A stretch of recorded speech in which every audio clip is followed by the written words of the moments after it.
so cool. Yeah, it's like a system. It's like the same way a star gets awesome before it just sinks in on Explodes. Exactly. It's very fast. Oh no! I need to show you a video of me doing stand-up badly because you showed one last time. And 3, I tried to, but I was just so talented. I know, yeah, you tried to. Just like intangible red flag territory. Like he's not saying anything Oh, specific, interesting. But like Yeah. just as he's talking, you're like, do not be in a room alone with this man. Yeah, 100%. You know, so we can all love each other. No. All right, great. Okay, great. No. This is great. What about him is an intangible red flag? Is it a way he appears, way he talks, hand gestures? Do you know what the word intangible means? All right, I'm gonna go have a piss. Ashley, you're in charge. I'm in charge. Bitches. I went down on a juicy poozy, and Uh-oh, got a fart, and this chair's gonna make it reverberate. Hey, wait. John. Hey. oh no, everybody else, Hey. What's going on? I'm just waiting for music. I thought you were getting music. Oh, I thought you were just getting how music. my penis gets born. Ladies and gentlemen, welcome to the show. Here's a shed. The ice cream cones came with a little metal packet that Oh. is just full of sugar. It's just full of sugar to be poured into the cones. I got what has the Japanese not gotten a hold of, perfected, and then when everyone was like, "You did it," they went, "And now we'll begin." And you're like, "No, you fixed it. It was fixed. Do not break it." They're like, "No, we got to break this. I still have some more questions. Go ahead. John Hastings is on America's Got Talent for 5 minutes, and now he's got houses in LA and London. That's right. Yeah. You kept a house in London? Yeah, I've kept a house in London. Update, not sugar. There's no fluid tasting enough to warrant sucking it out of him. Yeah. No, but it was did he do it when he was then in the band when they were the 4 Bee Gees that brief time before then his heart exploded? Wow. I'm not saying anything that didn't happen. That is what happened to him. I'm a predator. And it was going awesome. And we even started having drinks at a bar, and we each had girlfriends with us, whatever. We're having a great time until I got comfortable enough to go, hey, we share a birthday, As someone who's been eternally single. Go ahead. Is it your fault? Yes. No, sorry. Stop tweeting after your dates, Ashley. Stop tweeting after your dates. Oh, bad news, Paul. You're getting a Batman bet. This is not bad news. I am so pleased. Support them. But you know what's more important than helping people's mental health? Fuck you, John. I'm just saying. Tom, you're a comedy fan. Here's what happened. So I came up after she finished a couple times. How did you I'm not one's not enough. What you go for 2. That's how you start it out. Smooth or crunchy. And then oh Jesus, boom. And so so when I emerged, I went to kiss her and she just grabbed my face and she sucked it all out of my beard. So hurtful. That's a literary reference. Oh no, I gotta. Hey, he can't tie me out now. I'm the only one here. Books, pages. Right. Verb, noun, adjective. Nice. Someone get me that. I'm very prone to bullying. No, you're talking about Andy Gibb. I am talking about Andy Gibb. Pardon me. Get your Gibbs straight if you want to come at me, bro. Sorry. Those nice bearded men and their Aryan friends seem like they're doing very different shows. Marylane's got pink eye. She touched her and all. Chris, John, and Irish Ashley combine to make the ultimate team, better than any wet dream. Welcome to the Untitled Twitch stream. John's the CEO and Boomer. Ashley's the real leader. Chris brings the vibes and juices as our enjoyment increases. Welcome to the Untitled Twitch stream. Oh yes, oh the ambient noise from our Hi. Oh yeah, loud. Chris is loud today. Hi. How's my volume? Oh, actually, have you been? Are you the daughter in the movie Taken? Does that mean I'm quiet or loud? No, that means no. Quiet, I think technically, but in this case, it's very scared. I thought. Where are you right now? I'm in my shitty accommodation in Waterford. Oh, come on. Oh, thank you, Chris. Also, quick admin off the top. Wrestler View is going to start splitting half of the StreamYard costs because I was just like, we're using this too, and we're also paying. You're paying half now, and luckily I own half of that, so the meeting went very. We won. Oh, strong. Nice. Yeah, it was. Is this vertical integration? That's right. That's right. Am I finally learning one of Jack Donaghy's core tenets? First of all, get that fucking tone out of your mouth when you say things like product integration or vertical integration. And I can't stress enough, everyone. We were operating here in synergy. Ashley, back to you. You're in Waterford. Welcome back. Waterford. Welcome back. Yeah, we cheers you with our hot drinks.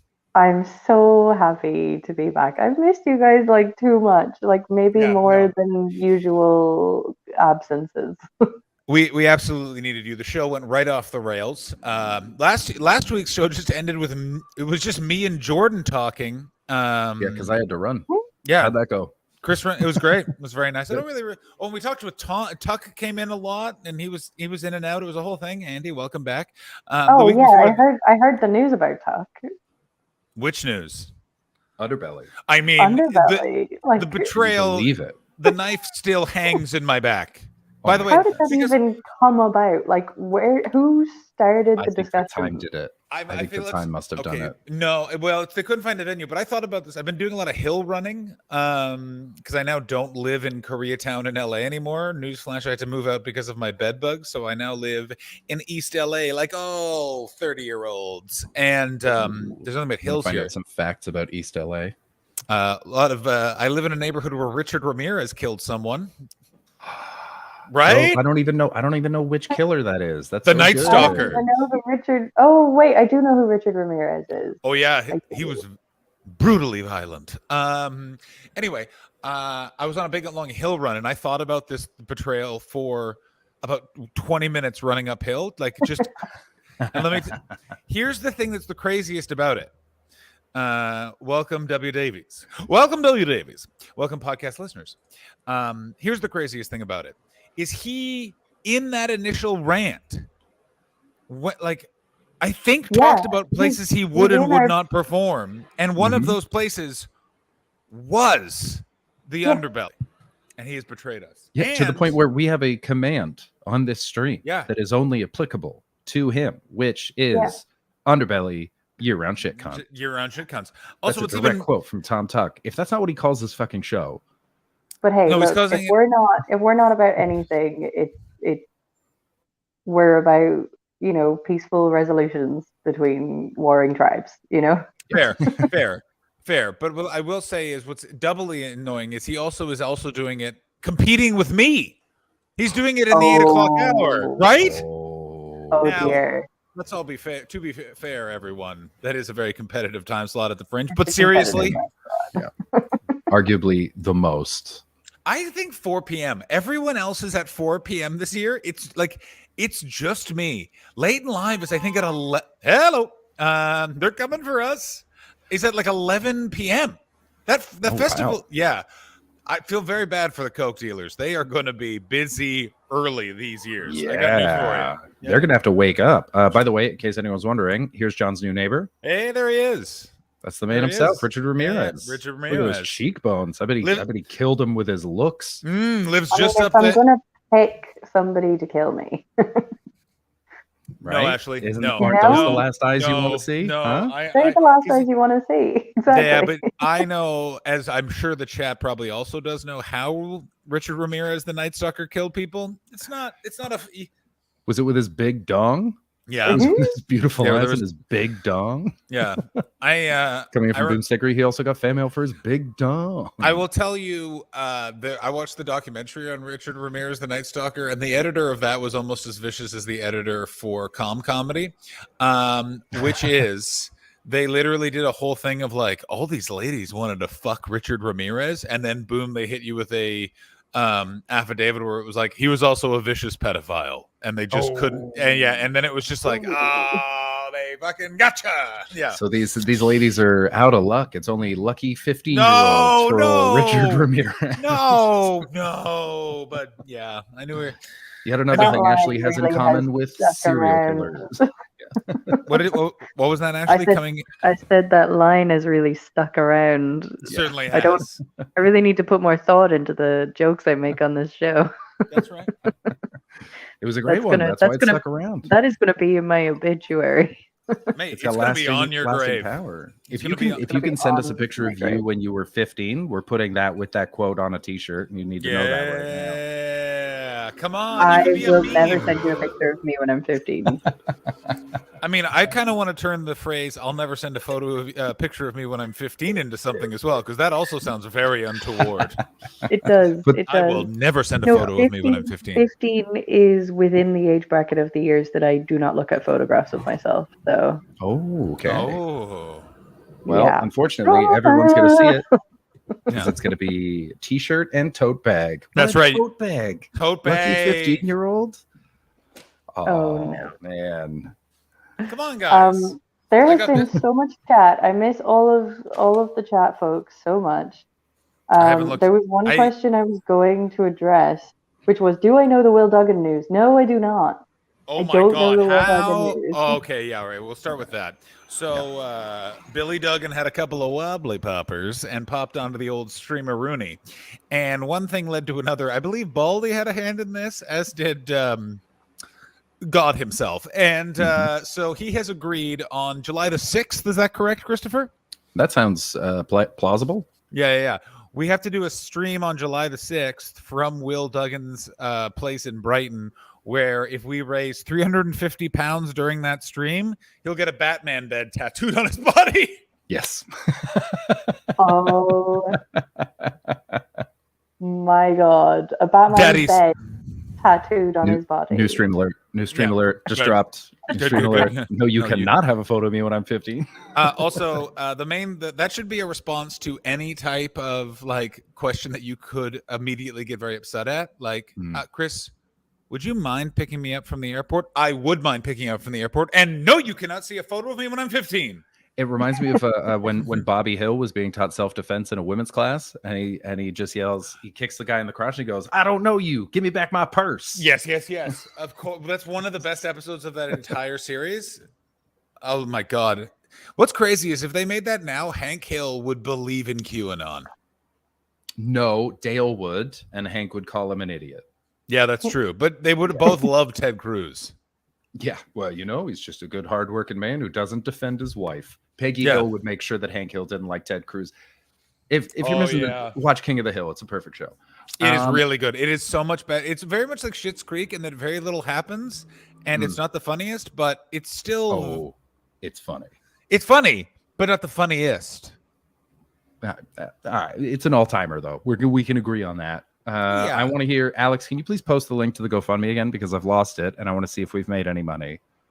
This is towards the Will Duggan Batman bed tattoo. Yeah. Actually, as you know here, that boy in red. As you know, we cannot let him do that to his body. We can. Yes, we can and will. Wait a minute, absolutely John's not. Going to be there with him. If we raise extra money, we're going to get John to get a tattoo too. That's right, face tattoo, teardrop. My days. Yeah, it'll be a teardrop, and then Paul Burns' full name, just teardrop, and then Paul big too.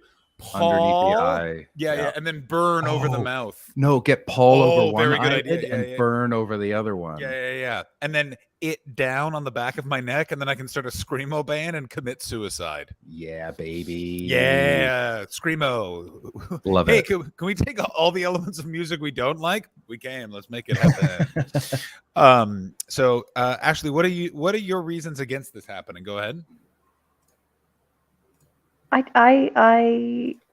They're the same reasons that I didn't think we should buy an LED hat. How?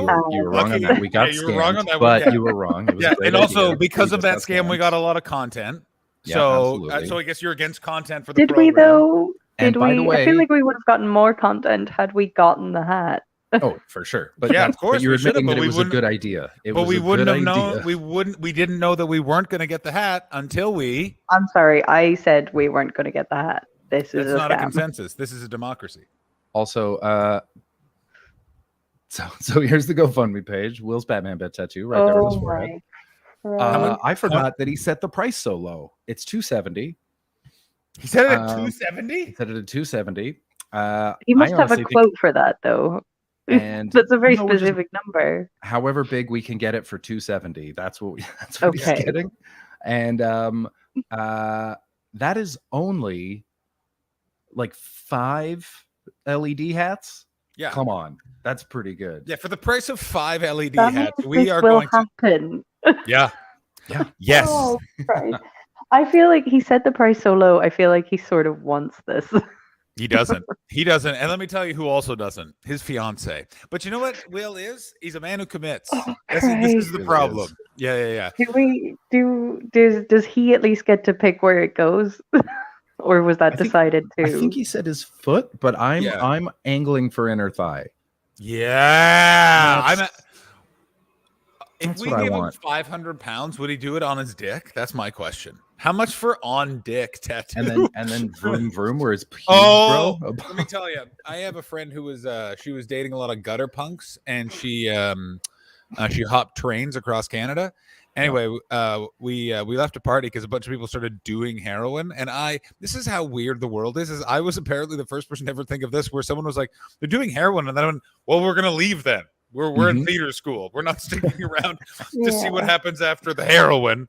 Yeah, strong. Was the suggestion I made. I think I, by the way, made that over text message. I don't even believe I was actually at that party.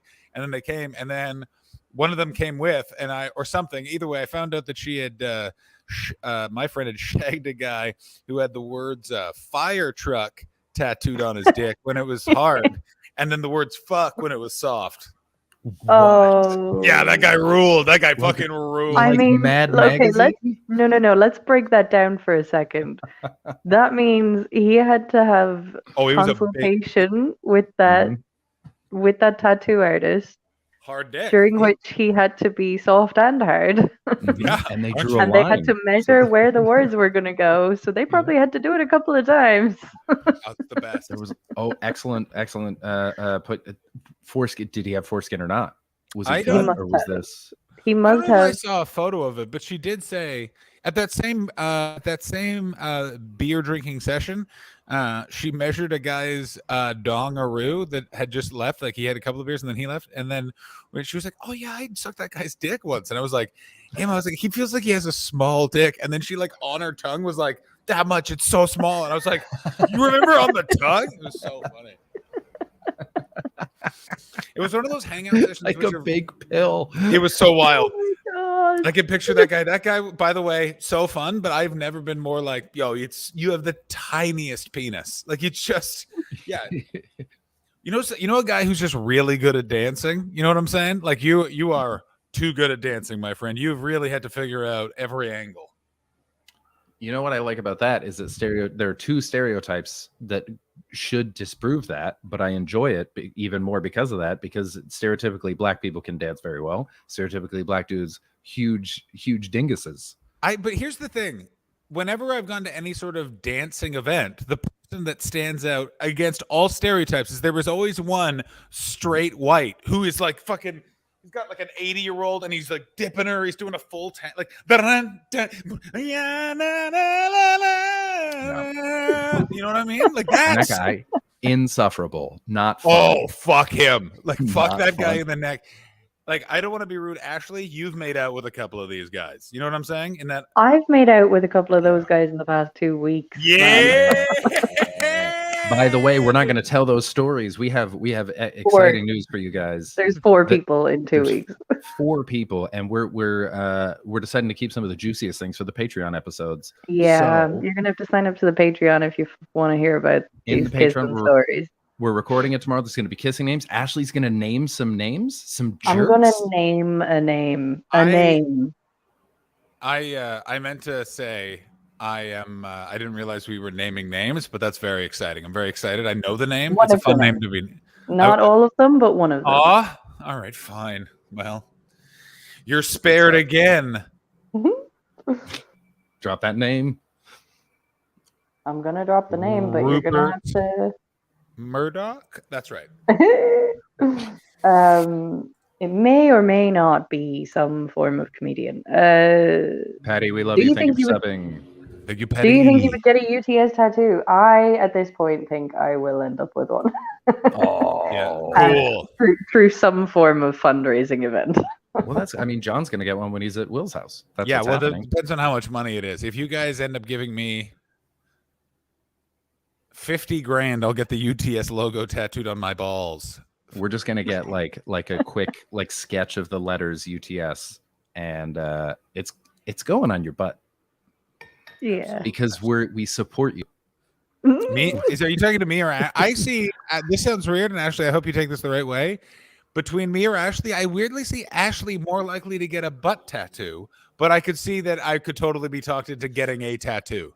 Yeah, no, it's you. Am I wrong? You're gonna Am I get it. wrong, Manning? But I know I'm that you- sorry. No, look, I'm sorry. My arse is a piece of art. Okay, I'm not getting a tattoo on it. I love that, but also, you know what else I love? Ray. Trying so Ray.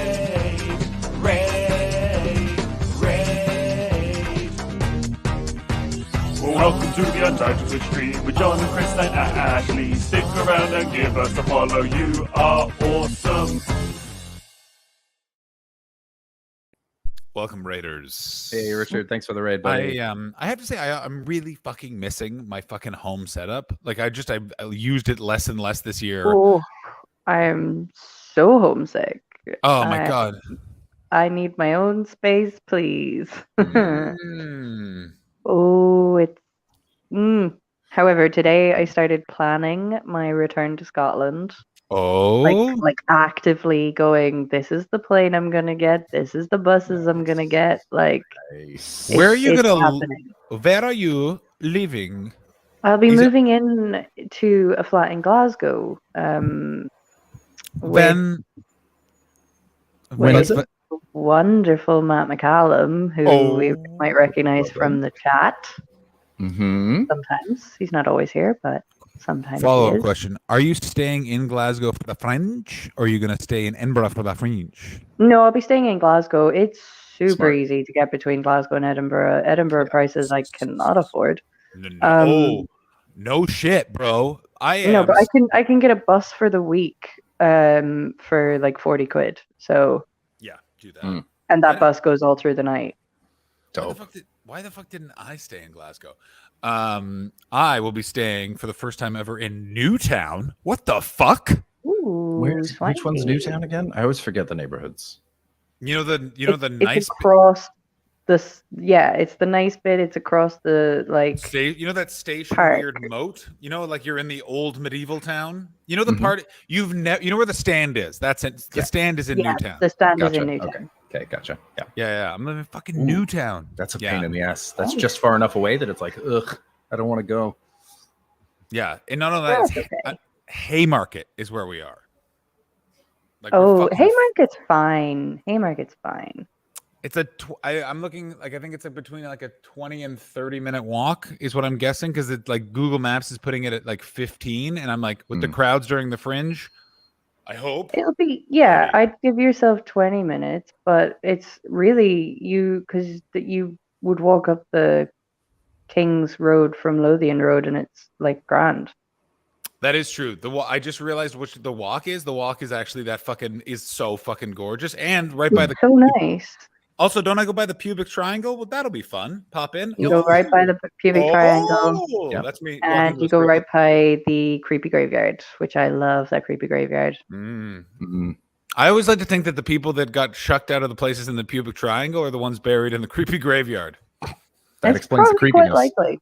Yeah. Also, here's the thing. Imagine if you're a graveyard near a strip club, you should just basically put up a sign where it's like, it's weird that you guys are fucking in here. Like, just know that people will be fucking in your graveyard.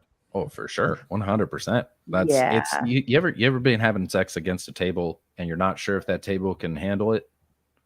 Never a problem Yeah. in a graveyard. Tombstones, they can take a pounding. Have you had sex in a graveyard? I was as soon as we got into the subject, I was like, I bet you Chris has had sex in a Chris graveyard. has had sex I'm in a graveyard. Absolutely the type to have had sex in a graveyard, but no. As It will happen discussed, though. on It the will grounds happen. of a church, but not a graveyard. I just remembered a story that I will share. How do I do this? There's no way of telling the story without you guys very easily being able to figure out his identity, so I'm not telling it publicly. But it involves Patreon episode. We'll do it. It involves. I feel like I already know who that is. You do not. We can't get into it because the Billy funny. Connolly. It is Billy Connolly. Billy Connolly. Yes. Yeah, Billy Connolly. His key to youth is he fucks in a graveyard, bud. Also, Richard Wright, thank you so much for rating. I would have totally joined your Twitch stream, but I was doing Father's Day calls, and then I was reading my book, trying to practice self-care. I gave my brother a pre-Father's Day call because he's having a kid in a few months. And Hey. so I called up to be like, hey, buddy, your baby's already out there. You ready? And he is. I'm very happy for him. He got a promotion. He was worried about money because he's about to be a father. So obviously that costs a lot more. And his boss got fired for being a piece of shit. That's and good. They just gave my brother his job and That's a great. hefty raise. And I'm like, Nice. yay. So he's got like a new apartment and they've got like a room for the baby. And so nice. yeah, he's much happier. I'm gonna be an uncle. I'm gonna have a little niece. I'm very excited. Yeah, that's good. That's really good stuff. Uncle Christopher. I have 3 nieces already, but because I don't talk to my sister, I don't know them. They Yeah. are Yeah. strangers to me. I remember They seem nice. I remember you explaining, and we don't need to go into it, but I remember you explaining the dynamic with your sister in a bus ride between where we used to live in Camden, and it was so just like every sentence ended, but fuck her though. Like it was so like, okay, yeah, and then you're like, you're like, oh, this is a real fly in the fucking ointment person. Yeah, so it's a real shame. It's a real shame. That is a shame. Also, but exciting, lovely niece coming by. That's cute. wonderful. So excited. And my my brother's I gotta be soon to be fiance is wonderful. She's awesome. I like that the Betts boys are both raw dog rascals. You know what I mean? Like it's very like you are both. We're out here in these streets. You're just excuse me. I just want to let you know we are down to clown. Oh, can I run a scenario past you that I just found myself in? So there's a woman at work, and we've had like a fun, playful flirting thing for a little while, and it's just been very nice, just very silly. I'm gonna take notes. And I always just assumed she had a boyfriend, which is why I felt comfortable doing this. Oh, I love where this is going. And then the other day, John, What led you to believe the boyfriend? Was there a mention of other guys, or just a vibe? Just a vibe. Just very much a I have a boyfriend vibe. And I was like, perfect, absolute, no consequence at work flirting. What a perfect scenario. How and then same age? Yesterday, no, she's like 27, which is also like, okay, no future here. That's great. And then the other day she sort of came up and she's like, so I went on a date the other day, and I was like, fuck no. Yes. And she came up to me the other day. She's like, I watched a bunch of your stand-up videos on YouTube. You're so funny. I want to come see a show. And I was like, fuck. How to proceed? Well, I do not alter course. yeah, I think you're fine. I mean, here's the thing. But also, I don't think we would be good dating each other. I don't think we are a good match at all. I think she's just fun to talk That to. at work. doesn't mean you can't harmlessly flirt. Okay. Yeah, bro. And also, like, you don't know I flirt that. with everyone. It's true. Everyone. Sal's been talking about it. Yeah, Sal of it's the Dead is like, Ashley's been flirting with me the whole time. But the fact that she talked to you about having gone on a date as well means she's not trying to make herself seem available to you. Good. Yeah, that's a very good point. Okay, It's also good. yeah, she 'Cause also I read it as her being like, I'm single. No. Good. because yeah, the other thing is also you're also like you have to remember, Chris, you're also an old man. A very only just found out they didn't know that. So Interesting. I was talking to someone at work, like another one of the servers, and my so I mentioned that I have an ex-wife, and they were like, how old are you? And I was like, I'm 38. And they went, what the fuck? Like 3 waitresses together. What the fuck? Man, the service And I was like, industry "What?" has they were changed. like, they were like, we thought you were like 31, 32. Nice. So she might also think that. Potentially. Well, whatever, I'm man. I just spreading words of like, I'm old. I'm not. Like, don't. I mean, why don't you know if you want to get jacked off with her asshole, have at it, baby. You know what I mean? Never say that again. What? Ashley, don't sit there and not say that you haven't seen a gal or two and thought, ooh, I would like them to finger me, but with a face. Everyone knows that. Face fingering. I don't Classic. think I've had that specific thought, but sure. Well, someone's never dated Pinocchio. Exactly correct. Or Cyrano de Bergerac. Tell me another lie, Pinocchio, and then you'll do that thing I love that you have to smell. Also, found out I'm 6'1". This was my next thing. Let's Found out I'm go a tall through man. this. I mean, because I'm a tall man. I had Found all this this too. out on the same day. It was a big I have day. a really big controversial take on this that I will close with. Ashley, go ahead. I have a controversial take. I've had the same experience, not quite as dramatically, but I thought I was 5'5", 5'6" for a very long time. Turns out I'm 5'7", and I only found that out because I sent off to a casting call that needed me to be maximum 5'6". So, and it was for a period piece, so I needed to measure like everything for the costumes. Yeah. I had to measure my wrists. I had to measure the side of my head. I had to measure my everything. I had to measure everything. And my mom was just like, we'll just make sure we have your height in centimeters, because we weren't like sure what 5'6" was in centimeters. And she measured me. She was like, you're 5'7". And it was disappointing. The casting call was for a Macallan whiskey advertisement. Oh. And I really, really wanted that. Yeah, that's good money too. Yeah. Good money. So I found out because I was just sitting in the back waiting for service to happen, and I was talking to another server there called Sid, and I can't remember how it came up, but we were sort of ripping on each other, and I was like, I just made fun of him. I was like, you weigh 65 pounds. He's the thinnest man alive. He's so skinny. And he was like, I weigh exactly right for my height. I am 6 feet tall. And I said, you're not 6 feet tall. He said, I assure you I'm exactly 6 feet tall. I've been measured numerous times. I was like, I'm taller than you. And he went, yeah, no shit. And I was like, I've been bringing short guy energy this whole time. Wait a minute. Wait. But have you backed this up with an actual measuring tape? No, we were at work. Oh, he's go like, fuck yourself. No, Chris, No. This is no, you haven't John, met this do you have man. the power to take You him off you haven't screen? met this man. Do you have? I do not have the power. Thank you. This is a very detail-oriented man. I don't give a shit. Go He's get a very detail-oriented man. Get a fucking measuring tape right now. Why would I have measuring tape now? in my house? Go ask a roommate. Go walk in. You have it on your phone. I know you're still smoking. You're not allowed to say you're How 6'1" how until many you've measured phones am it. I'm one phone. Christopher, get I hate this more than life. Stop it.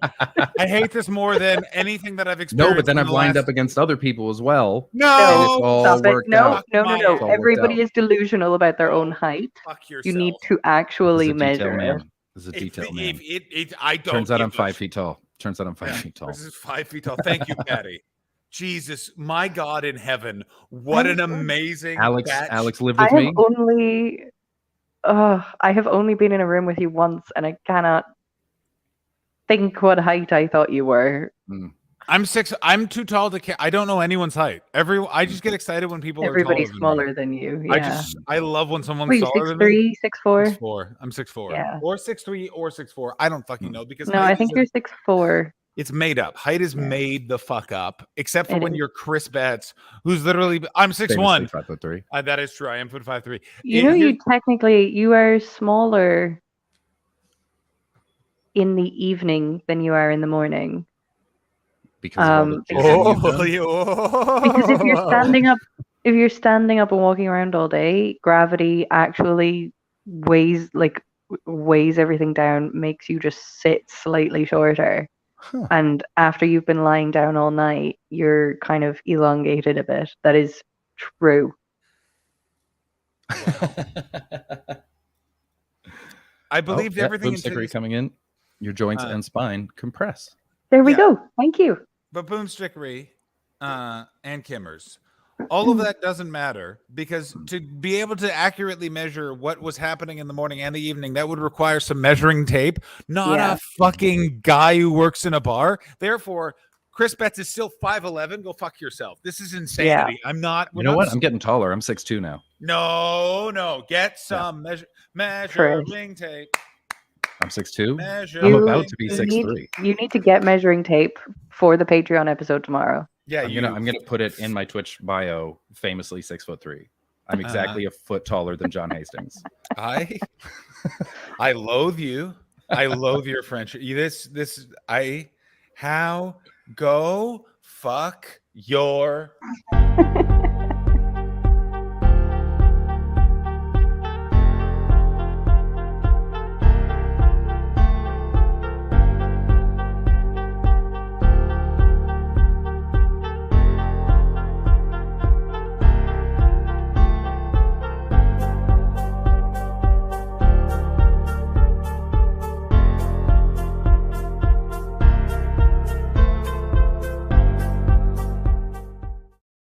Really enjoyed that. I think I'm 6'4" now. Go suck my fucking dog. I just chose the best moment to accidentally remove myself from the show.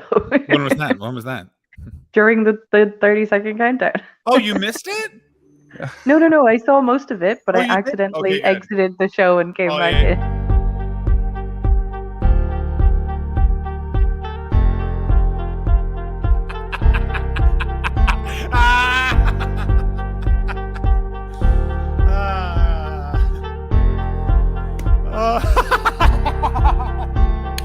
I want to talk, but it's just too funny. If Rufflebricks is 5'10", I've stood next to him and I'm about a foot and a half taller than him, so I'm approximately 7 feet tall. You're 7 feet tall? Is that true? I'm Then am about I 7 feet tall. 7'4"? Yeah. How long does that make your dong? Yeah. About. Yeah. I want you That's to know, exactly the joke I was going for. I keep almost saying that guy's name, and that he has a very unique name where you could 100% find him on Facebook. Like, not even like it would just be I'm gonna say it, and then we are turning the stream off, and then I'm walking off a cliff. Which guy's name? Oh, that guy. Sorry. Yeah. The one we're blowing him's like taking a tab of acid. Yeah, okay. Fucking, That's so funny. nutritional supplement cock. Yeah, not a good fucking time. I got news for you. Chris, you also met your first Troggy. I met a Troggy. Yeah, I met Megan Explosion at the comedy bar. Yeah, Amazing. Yeah, that was my first one. She came up to me and she was like, "Hi, this is weird, but like I know you from Twitch." I was like, "Oh, I love dope." that. It was really cool. And it was very funny because she's like, "This is odd because I know so much about you." Alex, no, you don't count because you were brought into the house. That wasn't the wild. That was something else. This was pre-Troggy phase. It was pre-Troggy era. Yeah. And she's very, it was really fun. It was very sweet. She was like excited, which took me aback. I guess she broke, John, like you know her. Yeah. So she like broke her legs or something during lockdown? Yeah, I had no idea about this. I saw her in LA and she like gave me like the most rudimentary, like this is what happened to me. And it's just like, holy fucking shit fuck. Not good time. Not having a good time. Yeah, so she like couldn't walk for months. And so she just watched John and I on Twitch and then you joined every day for Amazing. months and months and months and months. It is so crazy how long we kept up going 5 days a week. Like it's one of those things where it's like and by the way, we all appreciate the additional support you guys have kept giving us, but it's just like I feel nuts with how much just time I have now. Like it's one of the, like I just find myself able to like exercise. Like it's just like what? But it got us through lockdown. I think it was. It got us through a time. It got us through a time. It gave us a really good foundation for what the show is. I think. Yeah. I also got surprised by a Twitch personality in London. Oh, yes. Yeah. Now, Steve Bannon. No idea who that is. Ashley, I got an art of you. Oh my god, that's so cute. Is this the art you purchased? It's one of the many arts that I purchased, but that's you in London. God. That's me and you. Oh my god, you bought art of me in London. Ashley, do you genuinely not know who Steve Bannon is? No. He was the Trump advisor guy that looked awful. He looked like Jabba the Hutt. No, I've never. I don't know who that is. You don't know who this guy is? Oh wow, he's a bad guy. Not a good guy. Bad guy. I have never seen that person before. Wild to me. That is so incredible. wild. And keep that up because he's a real bad guy. Wow, well done.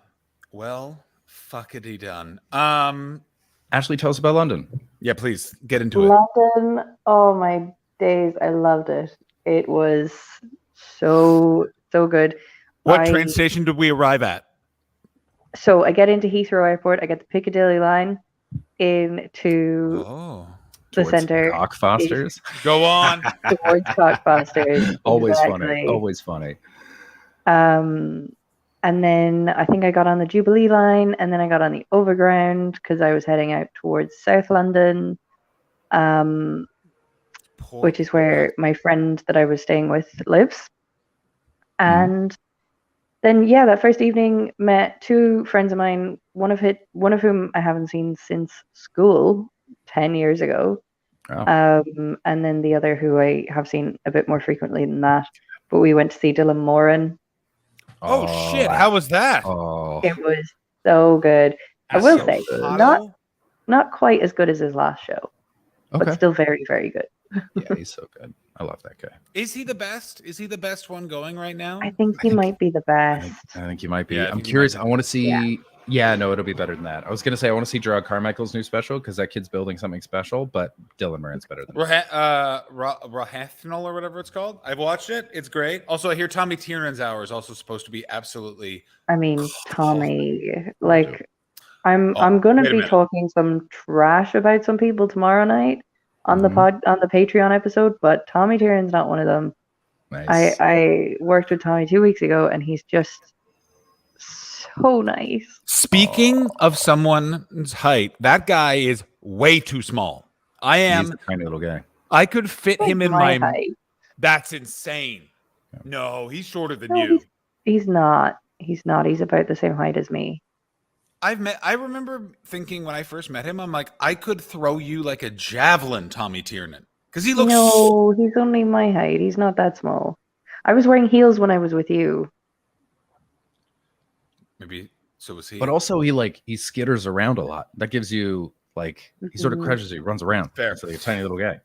When He you were got in the so Gremlin stance a few times during his routines and stuff as well. So old school. Because is he Also- back to Fair enough. fair? That's a good one. Yeah, Fair enough.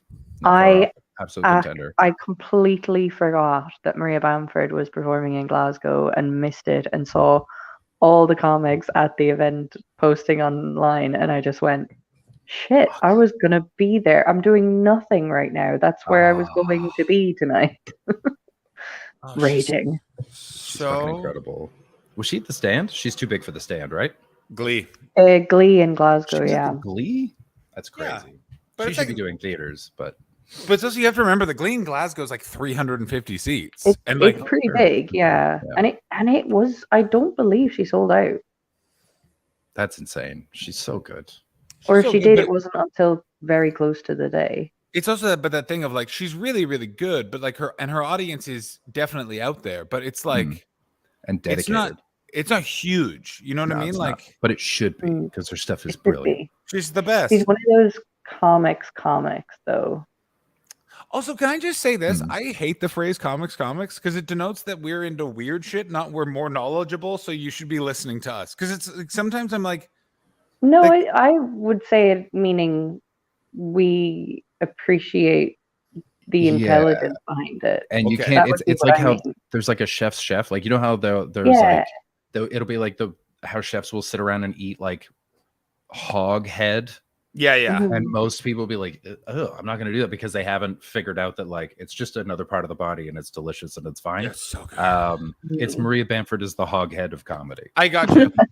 but sometimes the term comedian also then gets, especially in the UK, morphed into like, we're just being unintentionally obtuse and annoying and weird and alternative. And then it's like, they're comedians. It's like, no, you don't get to give yourself that title. Go fuck yourself. I do know what you mean. There are people who use that term in shitty, weird ways, but that wouldn't be what I meant by it. Damn right. Also, when you were in South London, did you think about the mistake you've made by living south of the river while you were there? Because everyone knows this is a North London podcast, right, Chris? I didn't even know that. Canonically, I do not the North London understand the geography of London enough to have known where you guys lived. Smart. However, Because here's the I problem. walked through Peckham High Street and I loved it. I just thought Peckham was really lovely. Peckham's pretty cool, but you're not allowed to live there because this is canonically a North London podcast. Yeah, it's a North London podcast. So I didn't live there. I just stayed there. Yeah, we're just saying in case you ever decide to move if you decide to move to London, which you probably should, not an it's very option. good for your career. I Just move north think of I would do very well in London, but the only way I would ever move there would be for a job. Mm-hmm. I would have to be offered and given that job before I moved there, which probably never going to happen. I mean, joke that's job.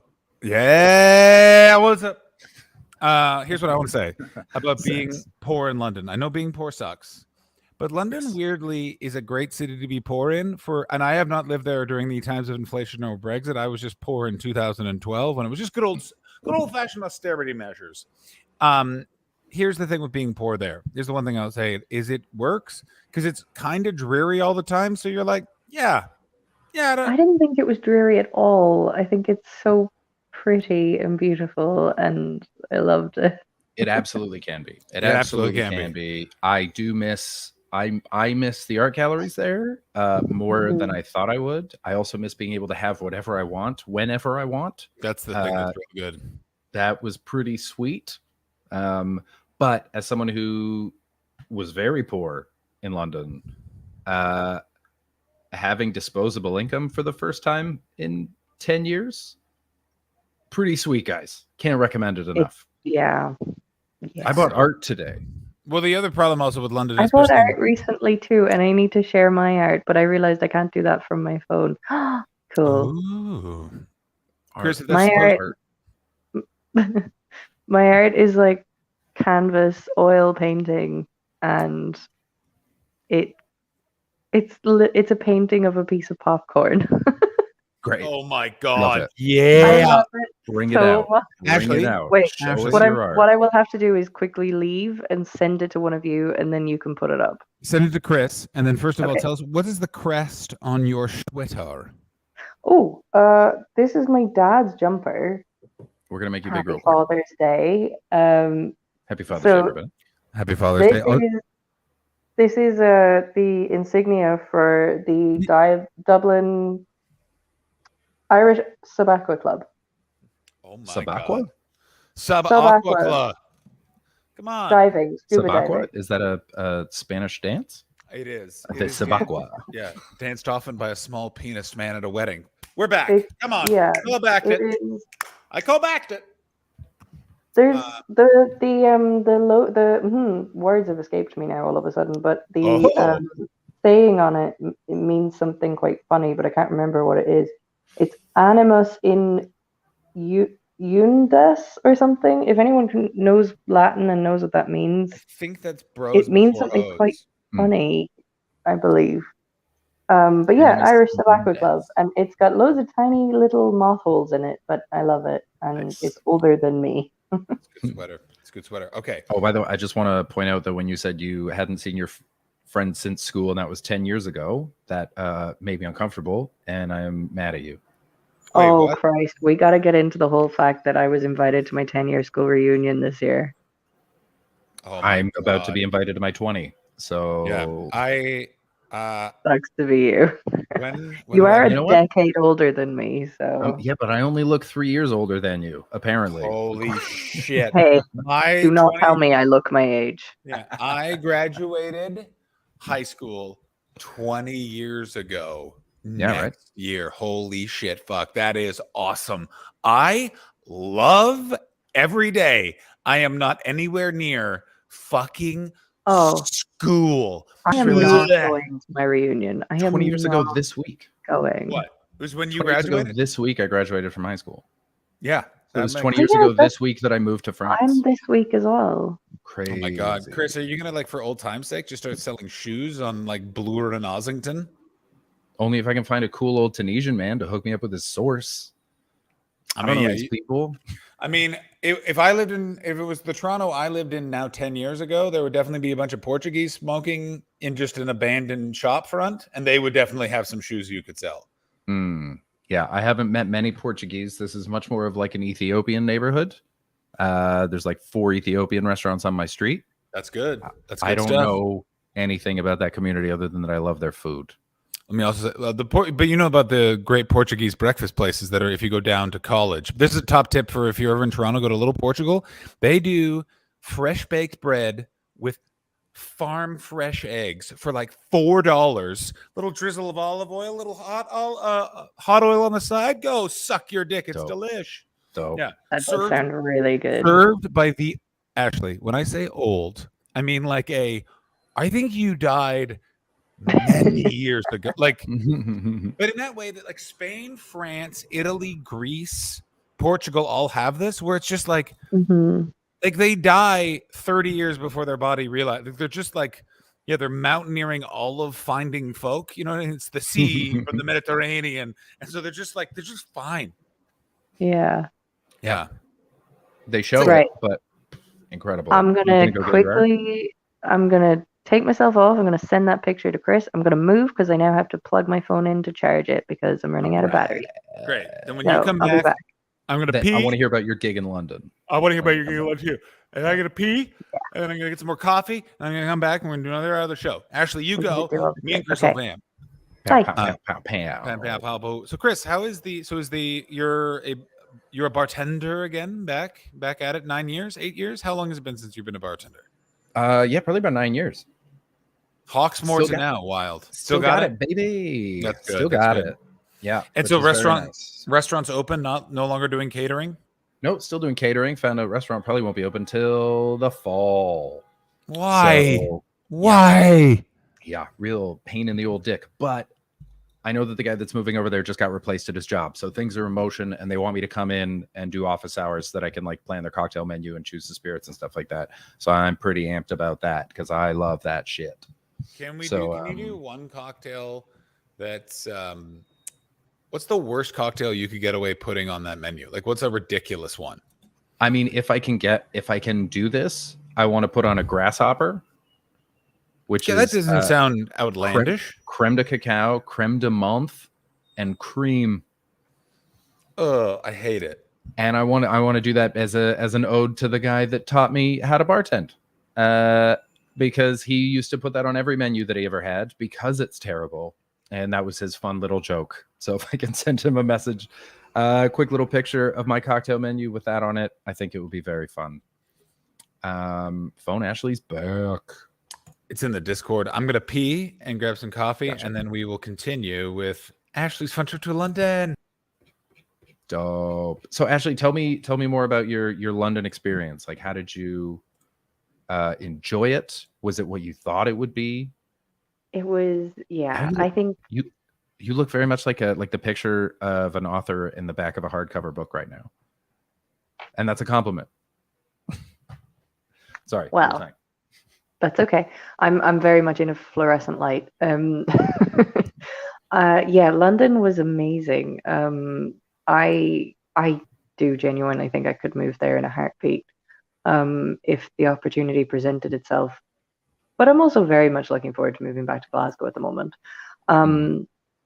it was lovely. On the daytime before my gig, we kind of now I will say we didn't kind of try and do things. I really, really wanted to just spend time with my pal that I haven't seen for a while.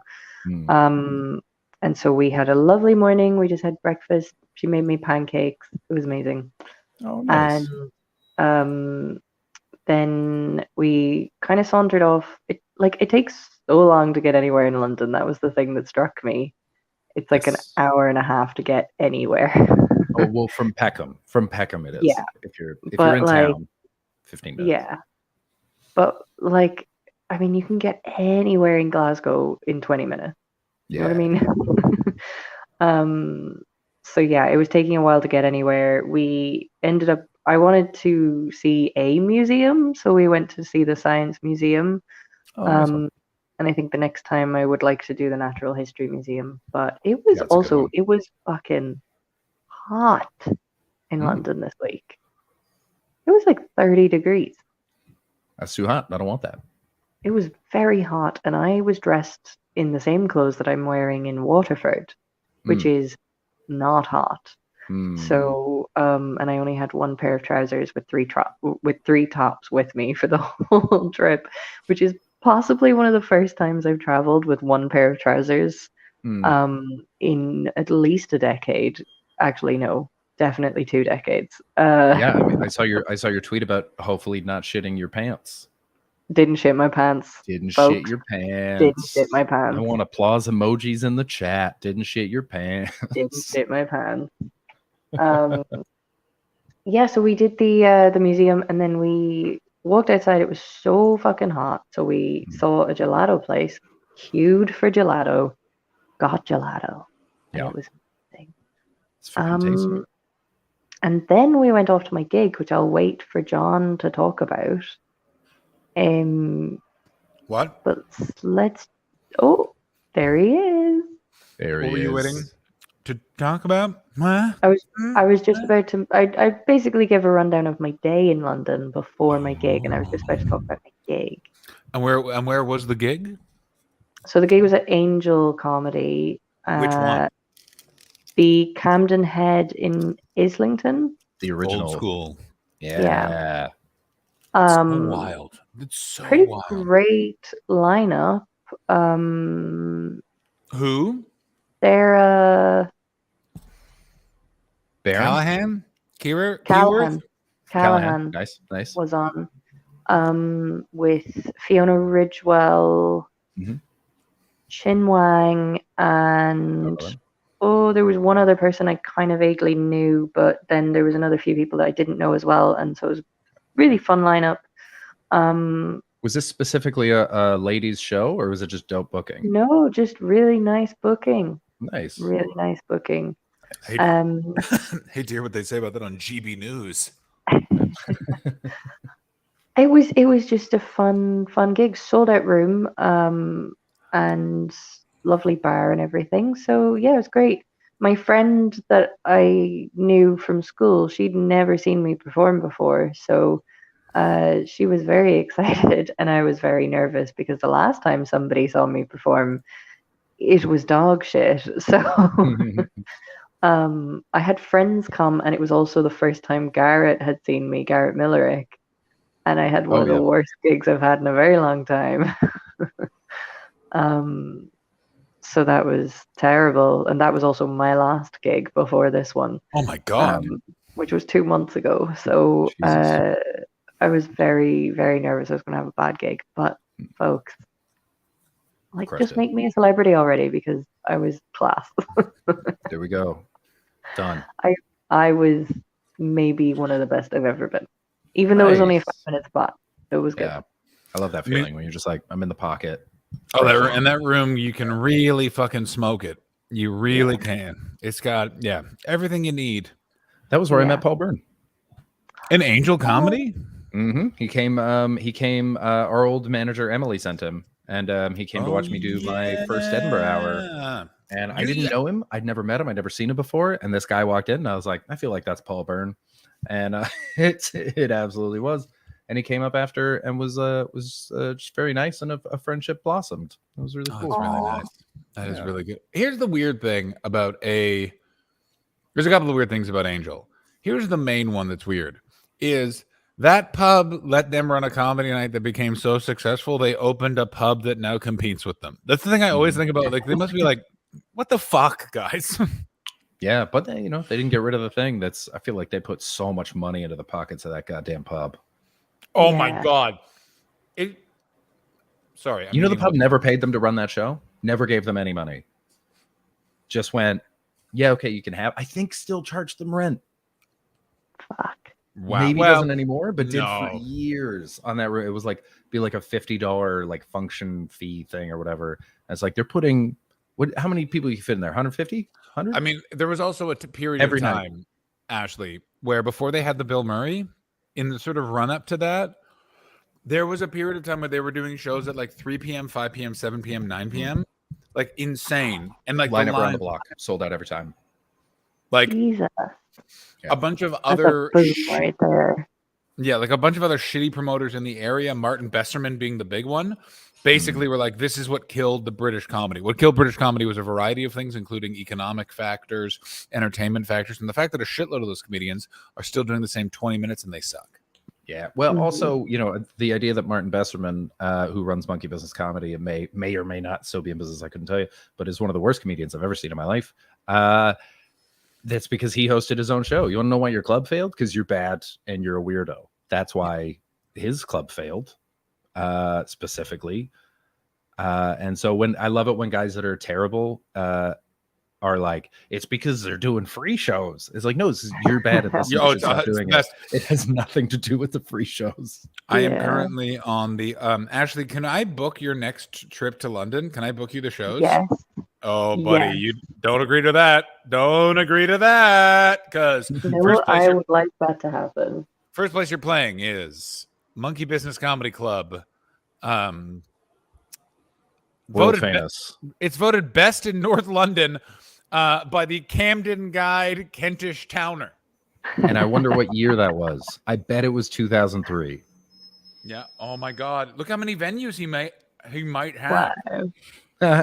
He's a comedian's non-comedian. Oh my God. Oh yeah, Ashley. Next time you go down, you got to do Richard's Room, Pegasus. Yeah, do lovely. Pegasus. Yes. But you also Richard have had gotten to in touch do- with me about this, but I wasn't going to be there on a Monday. I think Monday. Yeah. Yeah, You it's a have Monday, to It's do lovely. Monkey Business. What's up, Critical Sarah?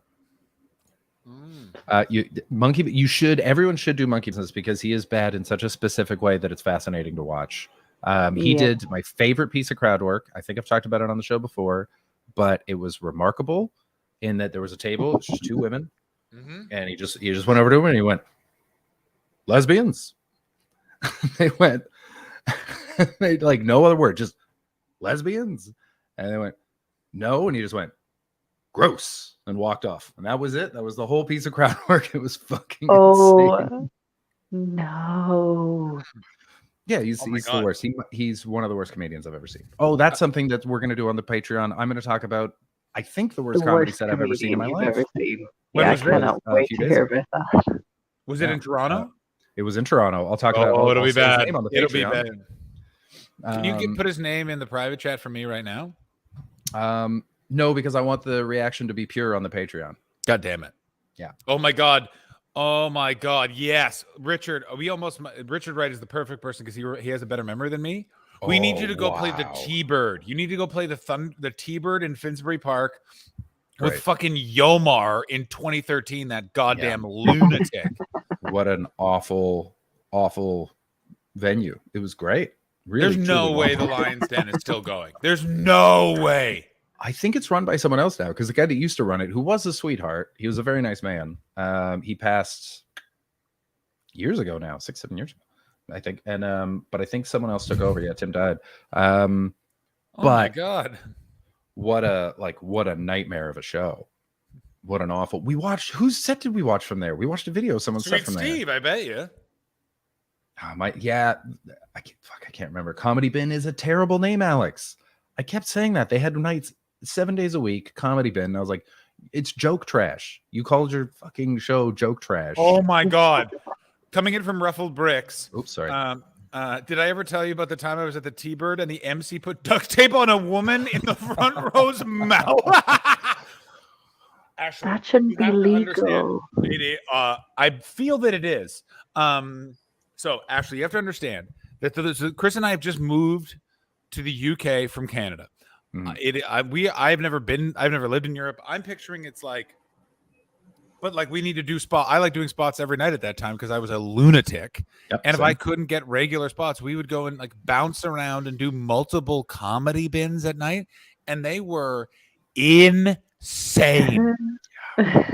Performing for one, I believe, Mexican family in Highgate, across the street from the Aces and Eights. Is that what that place is called now? The one that was downstairs. Yeah, that one became like a weird like incel club for a little while. Oh, that one was that was like an incel. That was incel before incel was incel, baby. Like it was yipes. Can you get me booked on that gig? I don't believe that those people exist anymore. No, one of them runs a show in Finsbury now. Oh, is it the really creepy one? Yeah. Yeah. The one they I mean, we can even just say the name of the show. Richard, no. It's weird. It's well, the one I'm thinking of is actually like it's an okay show. It's at the pub that was just down the road from our house. Mm-hmm. Yeah, it's literally at the Finsbury. Yeah, and that was like it's a pretty good venue. It was all right. It wasn't great, but it was all right. But where are we? Boomstick, I hope you're okay, man. I hope your parents are all right. The triple vaccine is holding up relatively well. Yeah, I hope you're all right, buddy. Ruffled Bricks, here's my question. They're funny, that's what it's called. That's right. Let me say this about those comedy nights. I also say lick an audience member's leg. Who is this MC? Al Porter shit. Oh yeah. Yes. Ruffled Bricks, if you don't want to say it in the chat, I understand, but can you DM me on Twitch?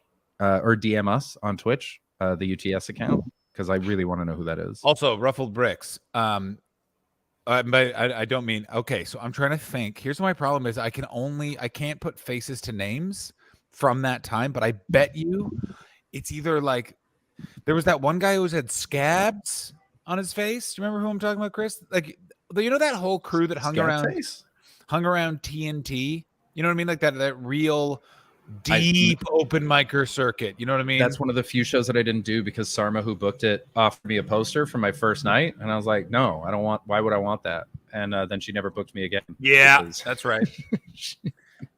It was like it was one of those promoters who's like, I run a family, and these comics are my children. And I give them advice, God. and I was like, nah, I got parents. Thanks, lady. That's weird. Take care.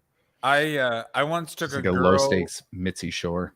I took a girl on a date to that show. Killed. Mhm. Yeah, we were down to clown. Turned out that girl was married. She was a married person. Yeah. Ooh, no wonder she was okay with you taking her to TNT. That's I don't know exactly what the fuck right. it'd be with this guy. No Who one's cares? no one's gonna I'm shaping find the us. dick. Yeah. Yeah. That was the same girl that I broke up with her because she was married. Then she stalked me around London for a little bit, and then I confronted her while she was on a date with another guy, and turned out she. What's going on, Ashley? Lots of. Oh, that was my street. I know. I was making a joke that a lot of men were harassing Ashley. You know, in construction workers. And usually, stereotypically, people from Mediterranean islands would drive by and honk their horns at a lady in a scuba cardigan. Ashley, did you enjoy taking the tube from Angel Station? I find that one of the most oppressive stations. The escalator's too long. I did notice the escalator being quite long. Yes. Yeah, it's unnecessary. Yes, it's quite long. Yeah, you're very underground there. Oh my God, I'm sorry. I just have to stop. Chris, do you know where we were going when we saw those two guys get headbutted? TNT? We were going to TNT. That was the night where you said, no, I don't want that poster. And you never booked it again. Holy Lord in heaven. Actually, one time in London, Chris and I saw a man headbutt another man. And then he said, do not headbutt me again. I mean, that's a fair thing to say. But here's the thing: it actually happened in the reverse order. The guy said it. We missed the first one. It was like 9/11 if you turned on the TV a second too late. That's very much what it was. Oh shit! And Do then not hit that other tower. I almost remember after the headbutt, it was something like a "Hey!" Like it was kind of a like "I told you." You know what I mean? Like they're both in suits. Tuesday night. Yeah. Wow. Welcome to hell. Great time. Welcome That's to right. hell. Baldy points out to me the escalator is actually very short because Oh, is I that- am canonically 7 feet tall. I don't. Who told you about the word canonically? I feel like someone told you about that word very recently. No, I just remembered it and I'm going to use it a lot today. A lot. All I'm going to go to a show later and probably get drunk with Sean Hogan, friend of the show, Sean Hogan. Who? I'm not allowed to tell it on stream. I just remembered that. Fuck. I'm going to put. Sorry, stream. Putting it in the private chat. I bet. Is it to do with the thing that I want it to be to do with? Nope. It's so random. You could never have guessed this. Can you to tell do with Sean? the sort of thing that I want it to be to do with? Yeah. Can he fucking show up and sing "Clomp Clomp Clomp Clomp"? Finally, that motherfucker. No, he isn't. No, he isn't. No. That story is going right over my head. I think he was it might have been from a stream that you weren't watching, but absolutely wild connection. And as soon as he says that I can say it on stream chat, I promise to tell you, you're going to be delighted. I already don't believe it. It's Take fun. that. It's fun, good news. It's great fun, good news. I will ask him about Clump, Clump, Clump, Clump. Yeah, I'll try you to better- get like even just an audio recording of him singing it. Clomp, clomp, clomp, clomp, clomp, clomp. And I'll put it in the Discord. Because how many fucking months? That was like a year ago. We talked so long ago. It was so long ago. So Ashley, overall, one London show. Overall, amazing. I got some of the nicest feedback I've ever gotten from an audience member at this gig. Go ahead. It was really, really just lovely. So a woman came up to me after in the bar downstairs, and she and her group, which I think, I think there was 4 of them. They were all South Asian, and she came up to me and she said, "I'm not like saying anything bad about the other comics, but because we are all from a completely different culture, we very often don't understand the comedy, but we really, really connected with yours and really enjoyed it." And I was just like, nice. That's such a nice thing to say. Nice. Like, it was just a very particular thing to say, you know, like you can tell that sort of thing isn't bullshit, you know? Yeah, absolutely. I just also thought of something bigger about English culture. Mhm. Is that England is the only place that takes things that are universal. If you could speak English and you go to a comedy club in any other country in the world, you'll pretty much be able to get what's going on. Yeah. But England specifically, Britain in general, there will be comedians that if you haven't grown up like specifically in England, you will have no.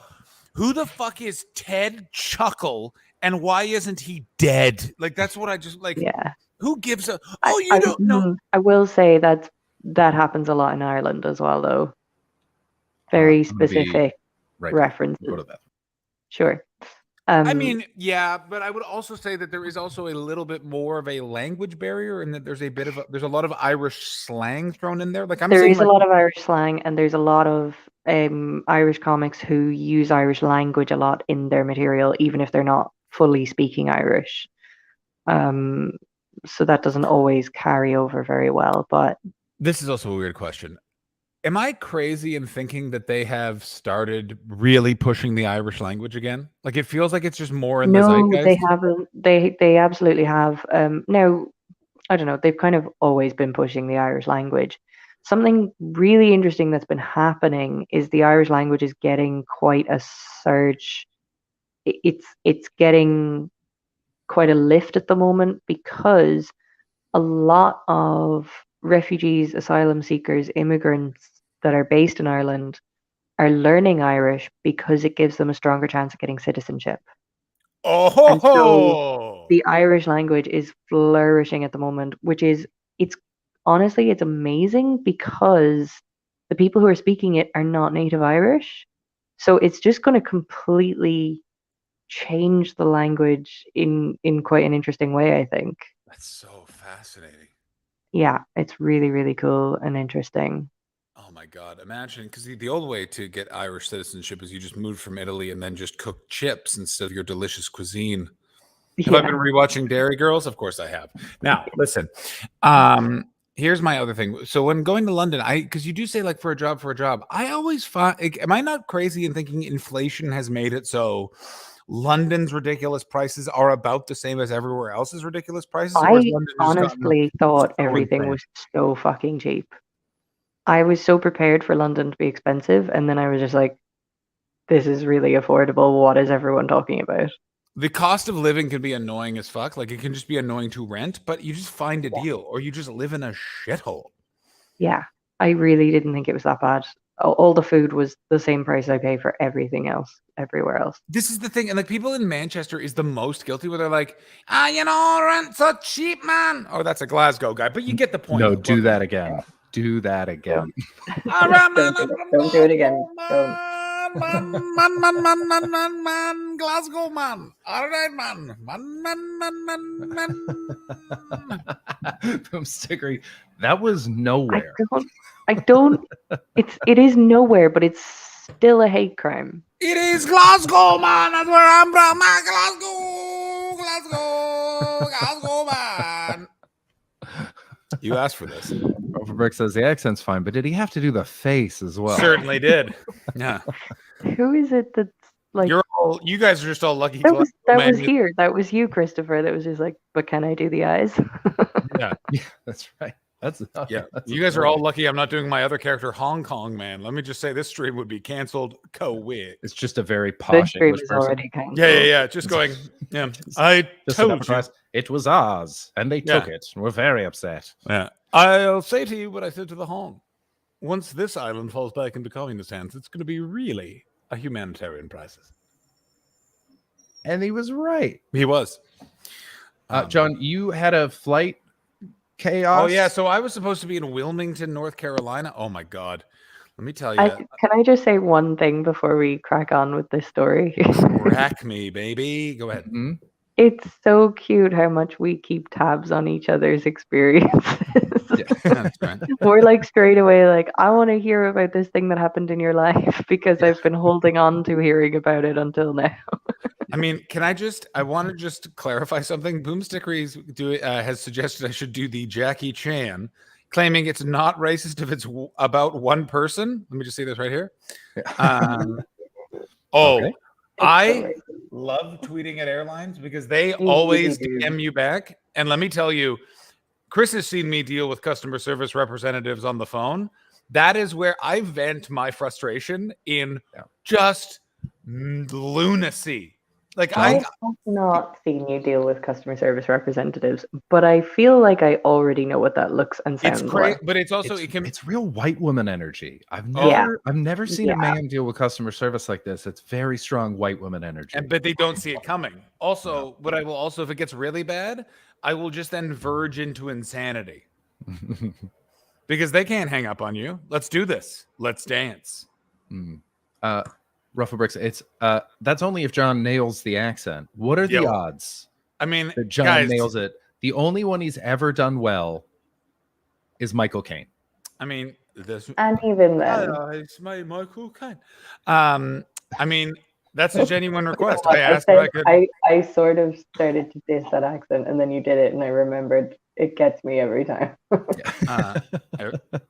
I'm from the Elephant and Castle. To be fair, it's not their fault. It's the higher ups in the company. That's true. But there is a record and a recording of what I'm saying to these people. And that is played at training, I'm sure. Because I'll tell you, I guarantee some of the recordings around, there was a couple. What was the recent one? There was a recent one where I was just praying on the phone with the person. And I kept just being like, is this going to be recorded? And I went, all right, let's pray. And I said, dude, are you religious? And they said, I am not. And I went, I am. I think I said, I believe in Satan. Like I get really weird on there. Oh, it's American Airlines. That's who it was. I had to call in to get a cash refund, even though they were like, and it was the best because I was at the airport. Like, we did everything, we canceled it. I'll explain what happened. And then he was like, and I was like, so the money just goes back on my card? And he's like, no, you have to call and request that. Like, you have to call 2 levels up. I'm like, really? And he's like, I'm so sorry. And I'm like, that is okay. And then I just, on the Uber ride back, just went bananas. I mean, they're so big and they make it so hard to get money back, these companies. It's like, and then you go into like a small independent business and they're like, oh, so sorry, here's your cash. They'll just so quick. There you go. That's for you. And there's like multi-billion-dollar companies just like, ha ha ha, good luck. I always think of The Incredibles. Where he's giving that old woman all the specific details on how to navigate the insurance. That is such a relatable scene. So what happened was this. American Airlines, apparently this will now be happening probably with every air carrier at least once or twice over the summer. This is insane. So they have like an X amount of pilots that are their pilots. If X amount of those pilots get COVID, at the same time as another X amount of those pilots just need to be on rest. Yeah, because their union is real hard about you can only work like 14 days. There's I've got 2 friends that are pilots, and they're like, no joke, you can't go a second over the amount of time that you're supposed to fly. Like it's health and safety. So what happened? They're claiming it was weather in Charlotte, which was a town I was flying through, that resulted them in canceling between 800 and 2,000 flights. Ooh. A third of all the flights from LaGuardia were canceled. That's so like it was so bad. Like I went from like motherfucker because I was on a red eye. I then was going to the airport at 4 p.m. to figure this out. I get there and I'm expecting it to be a zoo, and then I see something that's so much scarier, which is essentially an empty airport. Like, where is everybody? It's like there's no planes, motherfucker. Yeah. And so welcome, Ben. Damn, Ben Hall, good to see you, buddy. Ben watches this on YouTube because, well, we I all love know it. why. Yeah, we know why. Yeah. And so I go to one customer service and I was like, when can I don't know why. Well, you can guess. You can guess. It's Ben Hall, baby. We didn't kick him out, but someone fucking did. Yeah, someone did. Yeah. Oh yeah, that's funny. Yeah. So my friends who are pilots are like, it's very difficult to get people because of COVID and then because of union rules, and then B, a lot of pilots left the industry. Yeah, because the money wasn't great. They weren't sure when it was going to come back, and so they got other jobs that paid better. And so they're like, I'm not fucking coming back. That's right. Yeah. He said he's got 3 pilot friends that are now like YouTube sensations and are making more money than they made flying on YouTube. And hey, W. Davis, thank you so much for. Oh, thank you so much. Thank you for the sub. Banner, baby. Yeah, no. So they're having like that trouble where there's not as many people. A lot of them are getting sick, and the union rules are very hard. Which, as Baldy pointed out, is like good. You don't want tired pilots. Yeah. And also it takes a long time to train them through. Even if they're already trained pilots, it takes a while for them to get all the like whatever the specific airline policies are. They've got to be tested on all these things. I watched him do it because he was getting his shit put back together, and because he was getting rehired post COVID, and it took him 3 months from being hired to be able to like get back into a plane. Wow. And so yeah, it was like, and even that he was like, this is way longer than it should be, and I don't know why it's taking this long, but it's so fucking wild. So it's the whole airline industry is a mess right now. Yeah, the airline industry is a mess. They're like Dublin Airport has been a shit show for the past few weeks. Basically, Dublin Airport let go a load of staff during lockdown. Oh my god, I saw this, and like they've changed. Like you have to pay a fee to drive there and shit. They have changed all of the driving in and out of the airport. They've changed. All of the airlines are starting to change the baggage allowances. So the default option is just to have a small tiny bag with you. The first option after that is to book on a bag. Like What does that check mean? it on. Thank you. It goes into the hold. And then the more expensive option is to be able to bring a 10-kilo suitcase on the plane with you. Like a carry-on. Wait a minute. Like a Carry-on is more carry-on. expensive than fucking check Yeah. bag? Go fuck yourself. Because what it is it's lessening the time for turnaround for people to get on the plane. If there's less baggage going on with them, it lessens that turnaround time.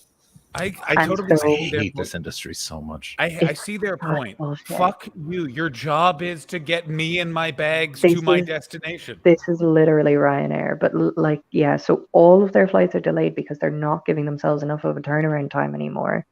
And so basically they're just trying to get people from the gate onto the plane as quickly as possible. And but what that has done is created a knock-on effect. Now we have big ass queues to check bags on before going through security. And because So now Dublin Airport it's let your go- time, not theirs. Yeah. Yeah, Yeah. but they let go all of their staff, and then now we're just having a boom of flights again. Yeah. Loads and loads of people, but they're all having to queue to check on their bags, then go through security, and loads of airport security staff are getting COVID as well, so they just don't have enough staff to keep everything moving. And there was one of the days 2 weeks ago, over 1,000 people missed their flights because of waiting in a queue. You know what I can't wait? You know what I can't wait for? I cannot wait to fly back and forth from the UK twice this summer. It is gonna be so easy. I can feel it in my butt. Yeah. Wait, you know where you fly to? Not Heathrow, Luton, baby. No one's going to Luton. I mean, No I've- one's going to Luton. I tried so hard not to fly into Heathrow because Gatwick. What a gentleman's airport Gatwick is. Just you fly in. Was so easy and lovely for me to fly. there. Okay, good. Okay. As an international though. Yeah, because Ireland's international. It's not a U Ireland anymore. is international. Did you have to cross customs? Yeah, I think so. That's exciting. That's very exciting. Because I was expecting a fucking gong show, bro. It was so nice. No, I was Hold expecting. on. In and Hold out.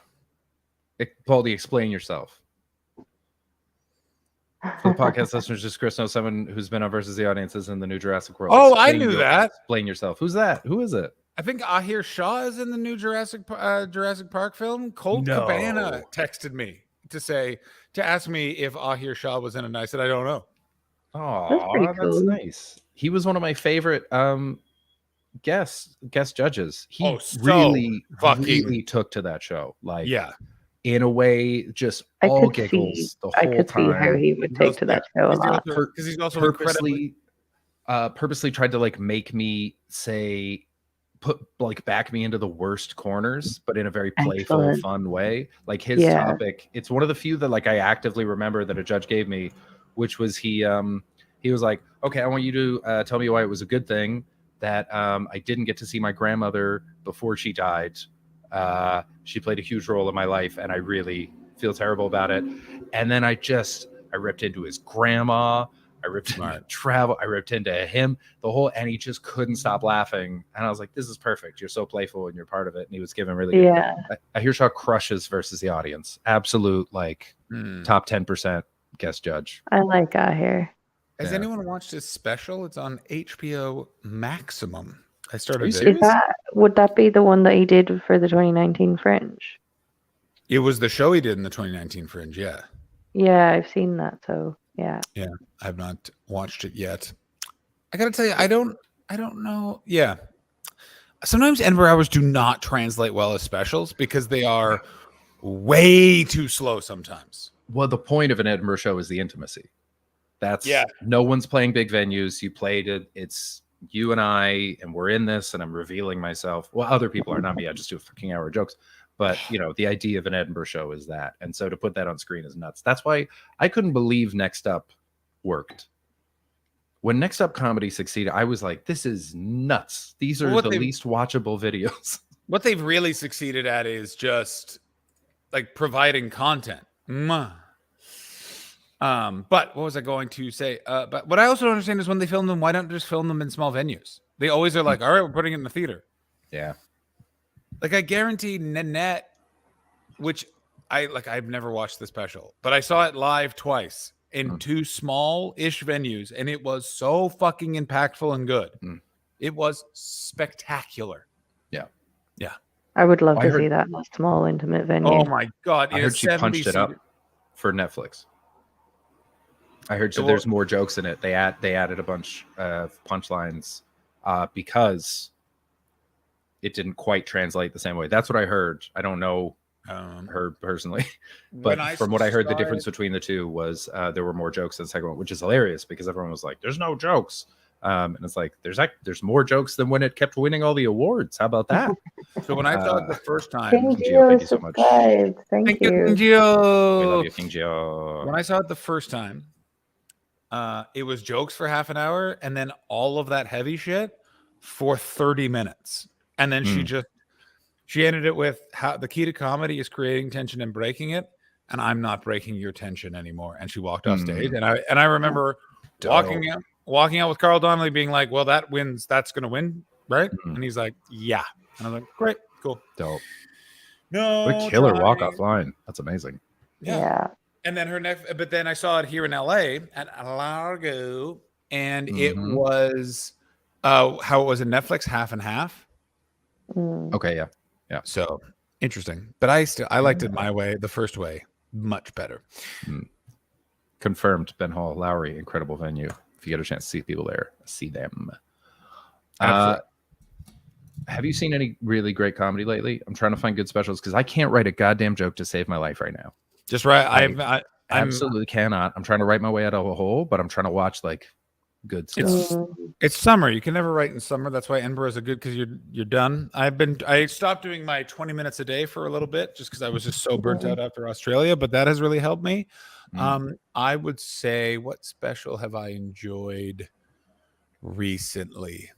Like Gerard Carmichael's the only one I've been able to get into. Okay.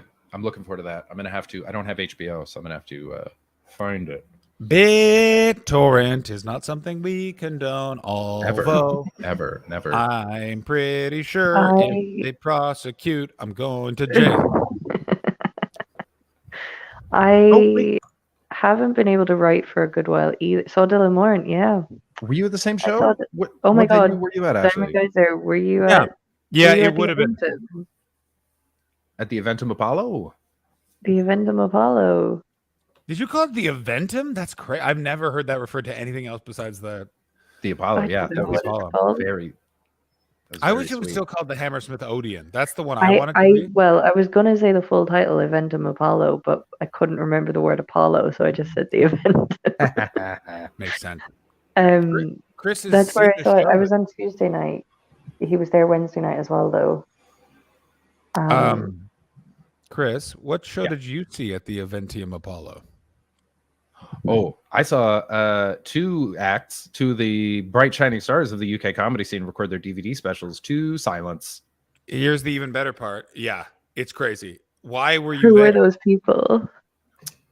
Yeah, fuck it. It was 10 years ago, I can say. Their careers won't be affected. It was Sean Walsh and Josh Whitcomb. Yeah. It was pretty good. Because I said this in our group chat that one of the people's specials that I've watched recently that I really, really enjoyed was Sean Walsh. Not surprised.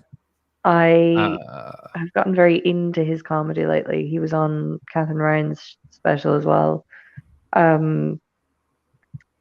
He reminds me of the type of comedy that I started watching when I started watching comedy. He's an interesting one because, like, everything that happened. As it's sort of we've gotten further and further away, it's very interesting. Trump leaving office. No one's talked about this, but that whole sort of a lot of people are kind of re-examining. Sean was on the front page of every newspaper during the Brexit negotiations. He was used as a distraction. Like they legitimately were like, that whole stopgap thing for Northern Ireland and all that sort of stuff. I remember walking past one of the newspapers, and it was his face, and like, I don't know if it was this, but it was literally like Sean Walsh like this, and the words "monster," and then in the corner, EU says no to Boris. Like, it was literally like, I think this should be the other way That around. is Like, wild. Like, I didn't know who he was, and I was not somebody who followed strictly, so I kind of only know about all of that in hindsight. But that is like, I've only sort of become aware of him through you guys mentioning him. That's because you had mentioned him potentially being a guest one time, so I was like, oh, I should go and look at, because I do that with any people you guys bring up. Yeah. By the way, said yes, and then but just never. It just never happened. Yeah, never that's pinned down happened a for date. quite a few people, I think. It's never been down. But yeah, so I only know him because of that. Like, Well, I saw him record a DVD, one of the final physical DVDs I think ever recorded in the UK. Go ahead. And nothing, maybe no laughs for an hour in the Apollo, and then walked off stage, was very gracious, was like, thank you so much, take care, walks off stage, was gone for 15-20 seconds, walked back on stage, real sad Charlie Brown energy, came to the mic and said, guys, my agent has told me that I need an encore for my DVD, so I'm gonna walk off, and if you could all start clapping and cheering, I'm gonna come back out and I'm gonna do another 5 to 10 minutes. oh, that is awful. I was like, hey, don't make him make that announcement. Even That's if so you're good. gonna do it, don't make him do that. So He didn't want to do that. That was the machine that made him. so good. It's He so He'd have been good. better off recording it to an empty theater and then just cutting in clips of audio. God, it made me so sad. And then Whitcomb had to do the same thing. Whitcomb had to do the exact same thing. Whitcomb got some laughs, more than Walsh, but didn't do great. And then Same audience. same thing. Left, Was same it- audience. Yep, they were for both shows. And then left, came back, and he's like, you know the deal, guys. Sean had to do this. I got to do this. Is it was there a paying crowd, or was it free tickets? I think so. I paid. That's so I paid. great. So actually, the only reason that I saw this was because I was supposed to be doing a Mirth Control gig, which is a terrible comedy company in the UK. It's like if Comedy Bin was on the road. It's absolutely Comedy Bin on the road, and so I was supposed to go. My ride forgot about me, just forgot. I just got a call half an hour after I was supposed to be picked up, and they always pick you up near the Apollo because it's easy for the ring road. Right. And so they so I got a call, and they were like, Chris, I'm so sorry. We completely forgot that we were getting you. We're gone. We can't come back. We're gone. And I was like, well, shit. Okay. I wasn't going to get paid for it. It was like a 10-minute spot in the middle of nowhere. I was like, fine. And I looked, and on the big billboard, Josh Whitcomb, Sean Walsh, DVD recording. And I went, well, fuck. I'll probably get more out of watching two of the hottest stars in UK comedy than I will gigging in a fucking pub in the middle of Kent. And and I didn't. But it was remarkable to watch. Like, if I've talked to a few people about Sean's comedy because that's one of the only times I've ever seen him, and it was bad, but he just couldn't fill that space. And people have said in like a tight space, it's electric, and he can like make that work. And I just haven't seen that. And Josh Whitcomb broke my heart because I was like, this dude can write some jokes. There's some really good stuff in here, and it's not hitting here for whatever reason, but like there's some objectively good material here that's just like fun, observational, silly stuff, but like well written, well crafted. And I was like, but he clearly just hasn't been working out in clubs for ages because it's not as tight. You can tell the bits that he did, that he worked out, and the bits that he didn't. And when I talked to people in the UK, and they were like, yeah, once you get to that level, your agent stops letting you do clubs because they want to make sure that you sell tour tickets. And so your show gets worse because you can't work it out as much. And so when people are like, he used to be funny, it's like, yeah, it's because he used to work and now he's not allowed. A lot of his writing is hypothetical. So it's that's crap that they put in. I felt so bad for both of them. I find it so strange.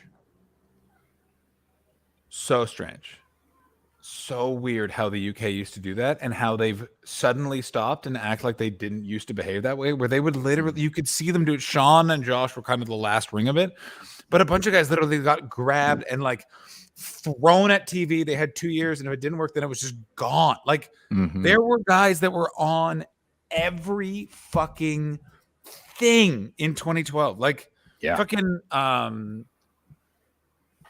Chris, Andrew Lawrence. Andrew Lawrence is one of the funniest ones. Andrew Lawrence was the one that, what was so fascinating is that guy couldn't understand that a powerful agent shoved him down the throats of a bunch of executives. He thought he got all of that because he was fucking great. And then when he realized it was just he had the right agent at the right time, it broke his mind and he became a lunatic. Have you seen what that guy is up to now? I'm in some comedians' WhatsApps. This is very, very naughty to talk about. That guy is like doing like YouTube and Patreon videos that are wild and like really like comment like it's getting like, I think that we are a year away from Andrew Lawrence tweeting the following: here's a new YouTube clip the Jews don't want you to see. like Yeah. He was the first. He was the first like bunker comedian. He was the first one that we all watched in real time lose it, and we're like, so here is the what thing. is this? I actually say no. The one before was Dapper Laughs. Dapper Laughs was the one. Oh yeah. Does anyone remember Dapper Laughs? He was just a shitbag, though. That guy was such a shitbag, and I will always and forever remember that everyone was so. It genuinely, I believe, Dapper Laughs is why we have GB News in the United Kingdom. Is I genuinely believe you can trace a line because that guy just sucked. That show was awful. He was a bag of shit. He was a toxic presence. Go fuck yourself. Here's what was also going to happen. That show was getting canceled. And I know that because I had no idea who Dapper Laughs was. I just knew he ran a bunch of gigs in South London. Yeah. And I was doing one of them, and one of them was like, remember Dan who used to run this? And I said, no. And then they're like, he's Dapper Laughs. And I said, what's that? And they said, it's a show that's going to get canceled, we think. And I was like, and he was an awful, fucking horrible human being. Such a fucking monster. Yeah.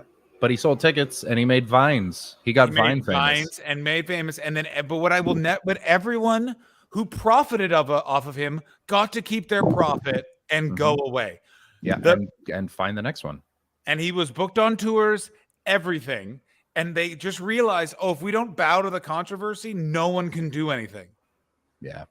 Because it's so crazy. I will never, because I remember just getting into an argument with someone about that because they were like, we gotta fight against this. And I was like, we should have said nothing and he would have gone away. He would have just disappeared. Yeah. Yes, he was the one who started the series. Oh, yes, he did. He really did, though, Baldy. And I will gotta tell. I also know a few people that thought that was serious, which blew my fucking mind.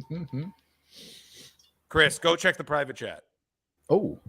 Oh. Yeah, he was a weird guy. Who else got famous for 30 seconds in 2012? Because there was a run of them where it was like, you're on every single show for 6 months, and I've never heard your name again. Chris, go check the private chat. Chris, just go check the private chat. Watch his face.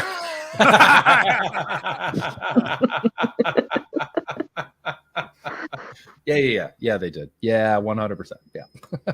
Yes, meatballs. I try to avoid being prejudiced, but I can tell from one photo that Dapper Laughs is a guy. Yes, meatballs.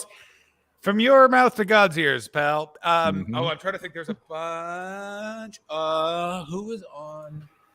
Like a bunch of things. Like Tom Crane. Do you remember Tom Crane? Does anyone remember Tom Crane? Yeah. Tom Crane was on those for a while, wasn't he? Yeah. I will say, I don't remember most of 2012. It was not well that year. I knew Baldy, by the way. Is that when you were in the Czech Republic? Oh my God. It is the year that I went. No, this was the year I did my leaving cert. And I was just going through a whole life trauma with that. And then it's the year I started studying applied physics at university. In Prague? In Limerick. Damn. Yes, Tom still is like quite successful writing. Yeah, Tom Crane works, but he's not on TV anymore. But he was on everything for a Oh, brief yeah. period because the UK just does that. Who else? Oh, who is this? The Essex one who talks about his dad. Are you talking Lee? Not Lee Nelson. Oh, who is it? Fuck me. He had like one tour. There was a bunch of people that had tours that were crazy. Like Paul Tonkinson had a club tour. Right. Oh my god, a bunch of weird people. Martin Moore toured like on his own steam. Like a bunch of people because they did like one spot. Jack Whitehall. Whatever happened to that guy? Oh, he moved over to the States. He's trying to be American. Oh, I famous know. now. Yeah, no, absolutely. Wasn't he in a movie with Julia Roberts though? Yeah, Like, no, what? Jack Whitehall is proper fucking famous. He had a movie with Rosie Perez. Go on. I believe they played odd couple police officers where he was a young rookie who was awkward and uncomfortable, and she was a hard-nosed veteran. That's such an unusual role for him. Yeah, Jack Whitehall had a movie with The Rock. Jack Whitehall's very famous. Russell Kane. This is funny to hear from someone who's in the UK, but also Steve Mooney, because I think of Russell Kane as being famous, but he doesn't pack in the. He's not Russell Howard. Like he probably does. Which one is Russell Kane? He had a little dog and very tight clothes and big hair. Oh yeah, and he was very energetic. famously. He very I know famously his brought name, Omar but I Hamdy on don't tour. actually know who he is. Yeah. How old is he now? I wonder. There was a very famous within the British comedy industry that there was a rumor that he was lying about his age, or that someone was spreading a rumor that he was lying about his age. Either way, very funny. Okay, Russell Kane. Got him here. How many tongues do we think his dong is? Tongue measurement. Great question. This gentleman right here. Go ahead, Chris. Sorry. There he is. That's peak Russell Kane. He doesn't dress like that anymore. Oh my god! Okay, This is that was yeah. peak Oh my Russell Kane. god! Yeah. I vaguely know who this is. How many tongue measurements do we think his dick is? I've seen him in pretty tight pants, so I don't want to speculate, but I'm not gonna go a whole tongue.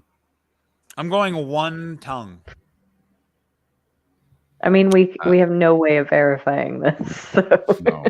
I want to That say we this know right of. now. If anyone in the chat banged Russell Kane, let us know. Coming in from Let Diamond us know. Geyser, Russell is such a wet, pointy man. With a wet, pointy dong.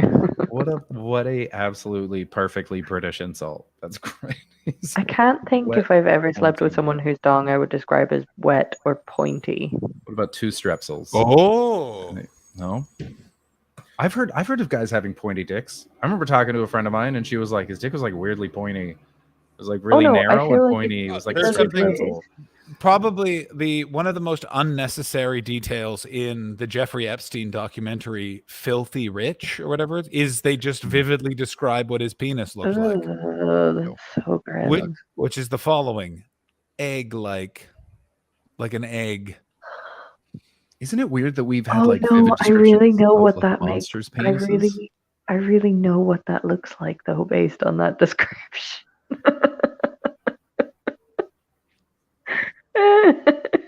Not good. Not good. There is. I don't know. I can't. I don't like it. Yeah, I don't like it. that I don't want to think about this anymore. The thing I also remember from it is that he would routine, or at least once, just had sex on the plane. Oh no. Something that looked like novelty, big novelty. Oh type. yeah, I like those a lot. Oh Christ. Want to say this for Russell Kane. Worked with him a couple times. Very professionally nice. Okay, well, Understood. that's good. Introduced himself to everybody and was like, "I'm going to work on some stuff, so I'm just going to be over here. Please don't Mm-hmm. don't think I'm being a dick. I'm working on some new stuff." And I was like, "Dope. That's shows a lot more, at least knowledge of the fact that you're in the world than a lot of comedians that I've met." So true. Yeah. The amount of comedians' girlfriends that have said to me, "You're the only one that's ever said introduced Right? yourself to me." That's the craziest thing ever. Yeah. Just a quick Yeah. thing. Oh yeah, that's all of Russell I have touched was his palm, and his handshake is akin to waggling lettuce. Bleh. Waggling Also- lettuce is a vivid description. Certainly is. It certainly is, actually. I just wanted to say, by the way, as I saw a comment from Alex about Vince McMahon, if you would like to know my thoughts on the current Vince McMahon scandal, head on over to the Wrestler Review, where Dylan Gott and I just say a lot of really crazy shit about Vince McMahon and also Macho Man Randy Savage. Weirdly, he gets some friendly fire. I was, as soon as I saw that the story about Vince McMahon, I was like, I can't wait for the wrestler review on this. You guys delivered right away. It was, listen. I still think our funniest thing ever is that we reviewed Donald Trump the day after he won the presidency of the United States. Have we looked at your art yet, Ashley, or did I miss that? We have not. We were waiting for it to back up. So put on our monocles and get me some champagne. Where Look how cute it is. I'm gonna make it full screen real quick so we can see it a little. I would like to we say. can also be heard. Can everyone hear me? Yeah. All right. I'd just like to say, this is way better than what I was picturing. That's really cool. I like it. Yeah, I really like it too. I think this would be a great piece for a bedroom, living room, or kitchen. Yes, it's going to go in my bedroom. I'm going to get it framed. I just thought it was such an unusual thing to have a painting of. It's a Spanish artist called Alay Ganuza, I think. I could be pronouncing her name completely wrong, but she's amazing. Are you excited? Nice blue, yellow. Host. Love it. Are you excited to host a sex guest and be able to turn to them and say, "Face me towards the popcorn"? Yes, very much so. Smart. I would feel the same way. Yeah. Oh, I'm out of coffee. That's annoying. Popcornography. Come on, WWEs. The other thing I want to say, I want no fucking. Oh, Chris, is someone at your door? Oh no, Chris is getting his art. All right, let's see your art. More Oh, art. so fucking Toronto. Holy Oh, I shit. like that. I do like that. Very More art. It's spooky. Very annexy. I like this very much. Spooky. Here's the one I like the most, though. I've got a few. I like this one. It's very calming. Oh wait, it goes like that. Yeah. I don't know why I love can it so see much, that. but I love it. Well, it looks like a very attractive woman's hands fondling some mushrooms. So that tracks I think for they're you. leaves. I think they're leaves, but yeah. They it's look just mushroomy very leaves. calming. They are rounded, but this shit rules. Oh, I like that a lot. Is that a little turtle? That's the tortoise at the bottom of the universe. From when? From which universe? Oh, from always. There's the whole universe is Turtles all the way down thing. Yeah. Yeah. So I think this is nonsense. I don't think that that's necessarily possible. And then I got a couple. I got a couple others, but that's How many? Here's my question. How nice day. How many white girls with tattered clothes and dreadlocks were attending the art fair that you just was at? Well, it was a Toronto Comic Arts Festival. Good. So only 3. Hey, that's not bad. There That's was not a lot of people with tattoos, obviously, but it was just very sweet because it was all indie people. There was no big company there, so it was just sort of like cool little independent artists who are sort of shy, and then occasionally you'd meet one who would be like, "Hi there, this is my work. It's nice to meet you." And I was like, Jesus Christ. But all the people were really sweet and sort of timid, and nice. It was a big open space. It was just a lovely morning. Where was it? What part of town? It was at the Toronto Public Library, so it was a big airy space as well, which is really nice. Because I went to the Montreal. I did go to TCAF Diamond. That's exactly the one. I went to the Montreal one, and it was in like this basement, and it was all very crammed, and it just felt claustrophobic. But this one was just big and airy, and everyone was very nice. And the art, some of the books were incredible. I wish I had more money, but it was. I went for art because my room. I don't know if you could tell, my walls are terrifying. Yes. Yeah, they're bare walls. Very much so, and that continues the whole way around. It's a 360 bear, and so I want to do something about that. So I need to get some frames. You have other art too. Don't forget. I know that's up. That's been up the whole time. I don't know if you can see, but it's up. It's in the wall. I haven't hung it yet because I'm gonna frame it, but it's mine's just. I'm pointing at it right. I see it. Right. Mine's currently on my fridge that's covered in bed bugs poison. Oh, lovely. But will be rescued and brought here to my new home. If it gets eaten by bed bugs, I have a spare. I don't think that they can actually digest paper. I think they only drink blood. Also, Chris, I think you've done some crimes based on the amount of sirens that have just come past your house. Yeah. Also, Chris, this I have a fucking street. there are people that put shotgun. I just found out. I was talking to actually Megan Explosion explained this to me because there are people that ride motorcycles with purposely loud mufflers on the back of them up and down the street at 2 a.m. And she's like, my dad's a biker. The reason they do it is because it's a straight shot and it's pretty tall buildings, and so they get a loud echo. And so the noise is the point. So you get a loud echo. But what kind of fucking dork is like? Let me tell you what the port of riding a motorcycle is, and it's not to project rebellion or be fucking cool. It's to make an annoying noise, you jerks. At the worst time, always around 2 a.m. Always. Yeah, So annoying. I mean, it's so like Toronto is one of those places where I think more than anything is really feeling this like coming out of the pandemic energy. In that Toronto, people always say this of LA of like, oh, you can really see like the haves and the have-nots, and it's like, yeah, no shit. We have no social structures and haven't had it for 30 years. This is what happens when you get extreme right-wing rule. But Toronto's really interesting, and Toronto is like almost the opposite of like, with the best intentions, we have fucked this city up. Mm-hmm. Oh, Alex just reminded me of something that I'd forgotten about. So Alex lives in the house that we used to live in. Apparently, about a month ago, the cops came looking for me. What? What did you do? What did Nothing, you I don't do? think. So I asked. Apparently, it was just one police officer, which means it was a questioning, not an arrest. Hey. So what I'm wondering is, what did one of my friends do? Yeah, holy shit. Could it? So, yeah, super weird. What? No. What could it be? I honestly don't know. I've been trying to figure it out. But Have you thought they, about calling the London Police Department? I mean, I thought about it, but then it was like a month ago, and Fair. yeah, right. That's a fair point. Yeah. But yeah, it is like I haven't lived there in almost a year. I wonder what it could be. I want to know what it is. Because do you know if any of our friends are involved in crimes? I know a lot of like scumbags. Yeah, I know the same guys. Yeah, Okay. but I also know bar scumbags. I've got two pockets of scumbags. Oh, to draw you know from. bar scumbags. Yeah. So, no idea. But yeah, so Did yeah, they- Alex just dropped that did in. they We were work- talking about because I've been getting mail, and she's like, "Do you want your mail?" And I was like, "Oh yeah, my buddy will come pick it up." She's like, "Also, the cops are looking for you." I was like, "Too casual."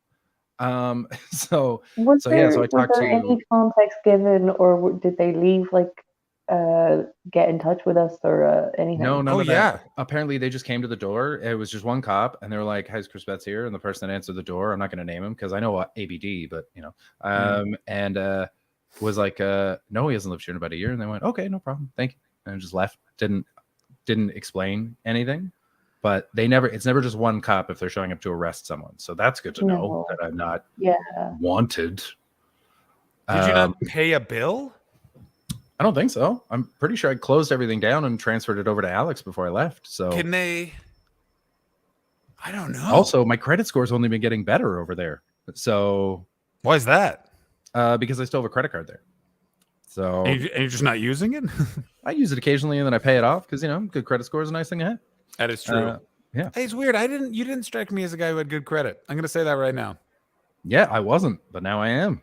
Hey, that's right. What do Great we credit. what do we reckon about my credit score? It's great. You have a great- Non-existent. Great credit score. I guarantee that you carry no debt, but you have no money. I carry no debt, but I have no money. That's Yeah, exactly you're exactly it. like me, Ashley Manning. I have never But been in don't you have debt. to carry just been debt? So poor. To have a credit score? Because that's No. my credit score in Canada doesn't exist. Like I basically I have the credit score of a homeless person here because I don't exist in the banking system. And so they're like, we That's don't because, trust you. but that's It's also about because, trust. Chris, you closed your bank accounts when you moved to France. Like I just have kept my bank account that my mom opened for me when I was born. So I just am always in the Canadian system, as I'm always going to be in the British system, and I'm always in the American system. Yeah.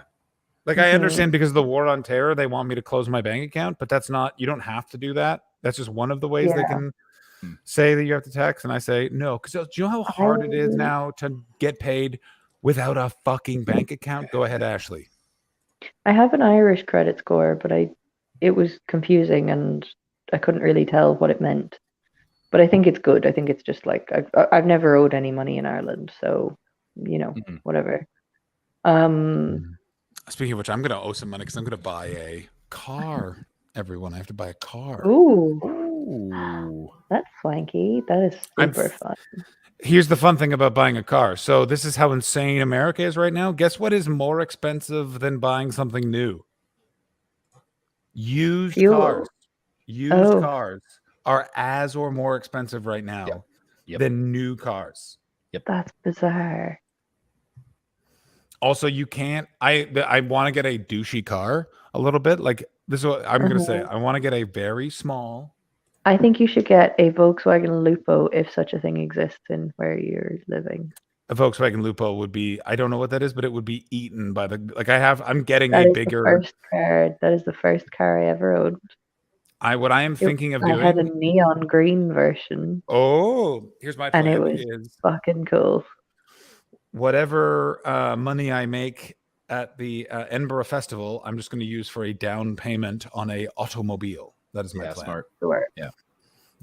Because here's what I realized. A couple of things that I'm thinking I'm going to go for. Are we guys ready for this? I'm going to go for a Honda truck. A couple of reasons. One, I want a bigger car. American-made cars. Two, I do hate American-made cars. Has anyone ever driven an American-made car? I would rather be aborted right now. I would rather have someone perform whatever happens to those cells during an abortion. I want that done to all of the cells in my body. Yeah. I've been driving a truck type van for the past while. And I have to say, driving a big vehicle makes you feel big. Like, certainly does. It's fucking nice. I'm driving a Volkswagen Crafter, long wheelbase, and it's cool. Well, it's also that thing of like I live like up a giant hill. Like it's so much more of an actual LA experience. Keep running up that hill? I certainly do. You making deals with God? I don't remember where that's from. It's Kate Bush song that's going crazy right now because Stranger Things put it on their soundtrack. No, absolutely. Look at me getting a musical cultural reference. Yeah, I don't like how smug you are either. So calm, so nice. Am I going to crash the car like I crashed two bikes? Hundo P. Welcome back. I haven't clipped any corners in the long wheelbase. I need that. I have parked it. I have turned it around things. I have not clipped any corners. My dad clipped a corner the first time he drove it. Go fuck yourself, Dad. I also Actually, fuck you, I Dad. want to give you one of these for getting a cultural reference. Pow! Good job. Good job.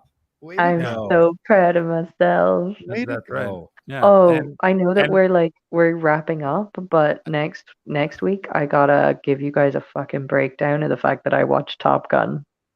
Yes. You actually went to a movie? I watched Crosby Top doesn't Gun like that. and then I saw Top Gun Maverick, and I have thoughts and feelings. Which okay, this is the teaser for next week, and then we will raid and wrap up. Which between Top Gun and Top Gun Maverick, which one made your lady garden more covered in the rains of passion? No, Maverick. Oh, well, Jennifer Connelly. Oh yeah, Jennifer. No, Miles Teller. No way. Oh really? Fuck me, that guy could get it. So Like, That's so he always The seemed to be Whiplash like guy? a Shia LaBeouf's like button down the brother. Whiplash guy. Yeah, the Whiplash guy can get it. You're crazy. Oh. So I read a book about Don West, who was one of the producers of the show. What's it cunting called? Top Gun. And in that, they talked about how that was like a crazy shoot, and they all competed over who fucked more girls, and who ended up doing it the most. The love interest in Top Gun, that lady. I can't remember what that actress's name is. Oh, She fucked the most girls? Fucked the most girls. At a girl. Wait, Like there was there was a big there was a big noticeable like pool party, and she they all were leaving with a girl, and she apparently was leaving with two girls and was like, amateurs, and they were like, Nice. And of course, it being the 80s, they of course it was Kelly McGillis. Thank you very much. It was TNA Wrestling's Dawn West. And so she never worked again. Yeah, in TNA.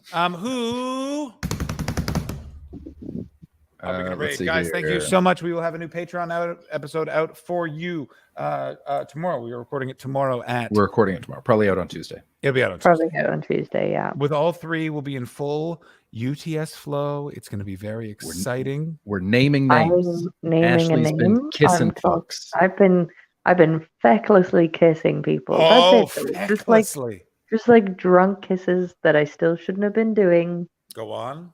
That mean nothing to me, and that I kind of wish hadn't happened. Ashley, were the But kisses they're like funny this? Were the stories. kisses like this? Ashley, were the kisses like this? Were they like that? Or a little bit more like. Oh, were they like that? Yeah, Were they like sneak this? it out. I hate this. I don't like it either very much. I got to be totally honest with you, but I will tell you that has not stopped us for some time, guys. Let's. I love you all. I'm so love happy you to too. be back, and Yeah, I'm it's glad so we're good to have doing you back. another. Don't like I'm not so doing the glad- stream with you. No, I'm so happy we're doing another show immediately tomorrow. That's right. Yeah. So sign up to the Patreon. If you're not a member of the Patreon, join our Patreon. It's $5 across the board. We have one tier.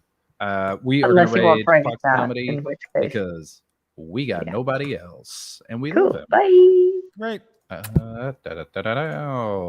Here is an old lady talking about sex. Bye. That's all. Penis into her vagina. And that's all.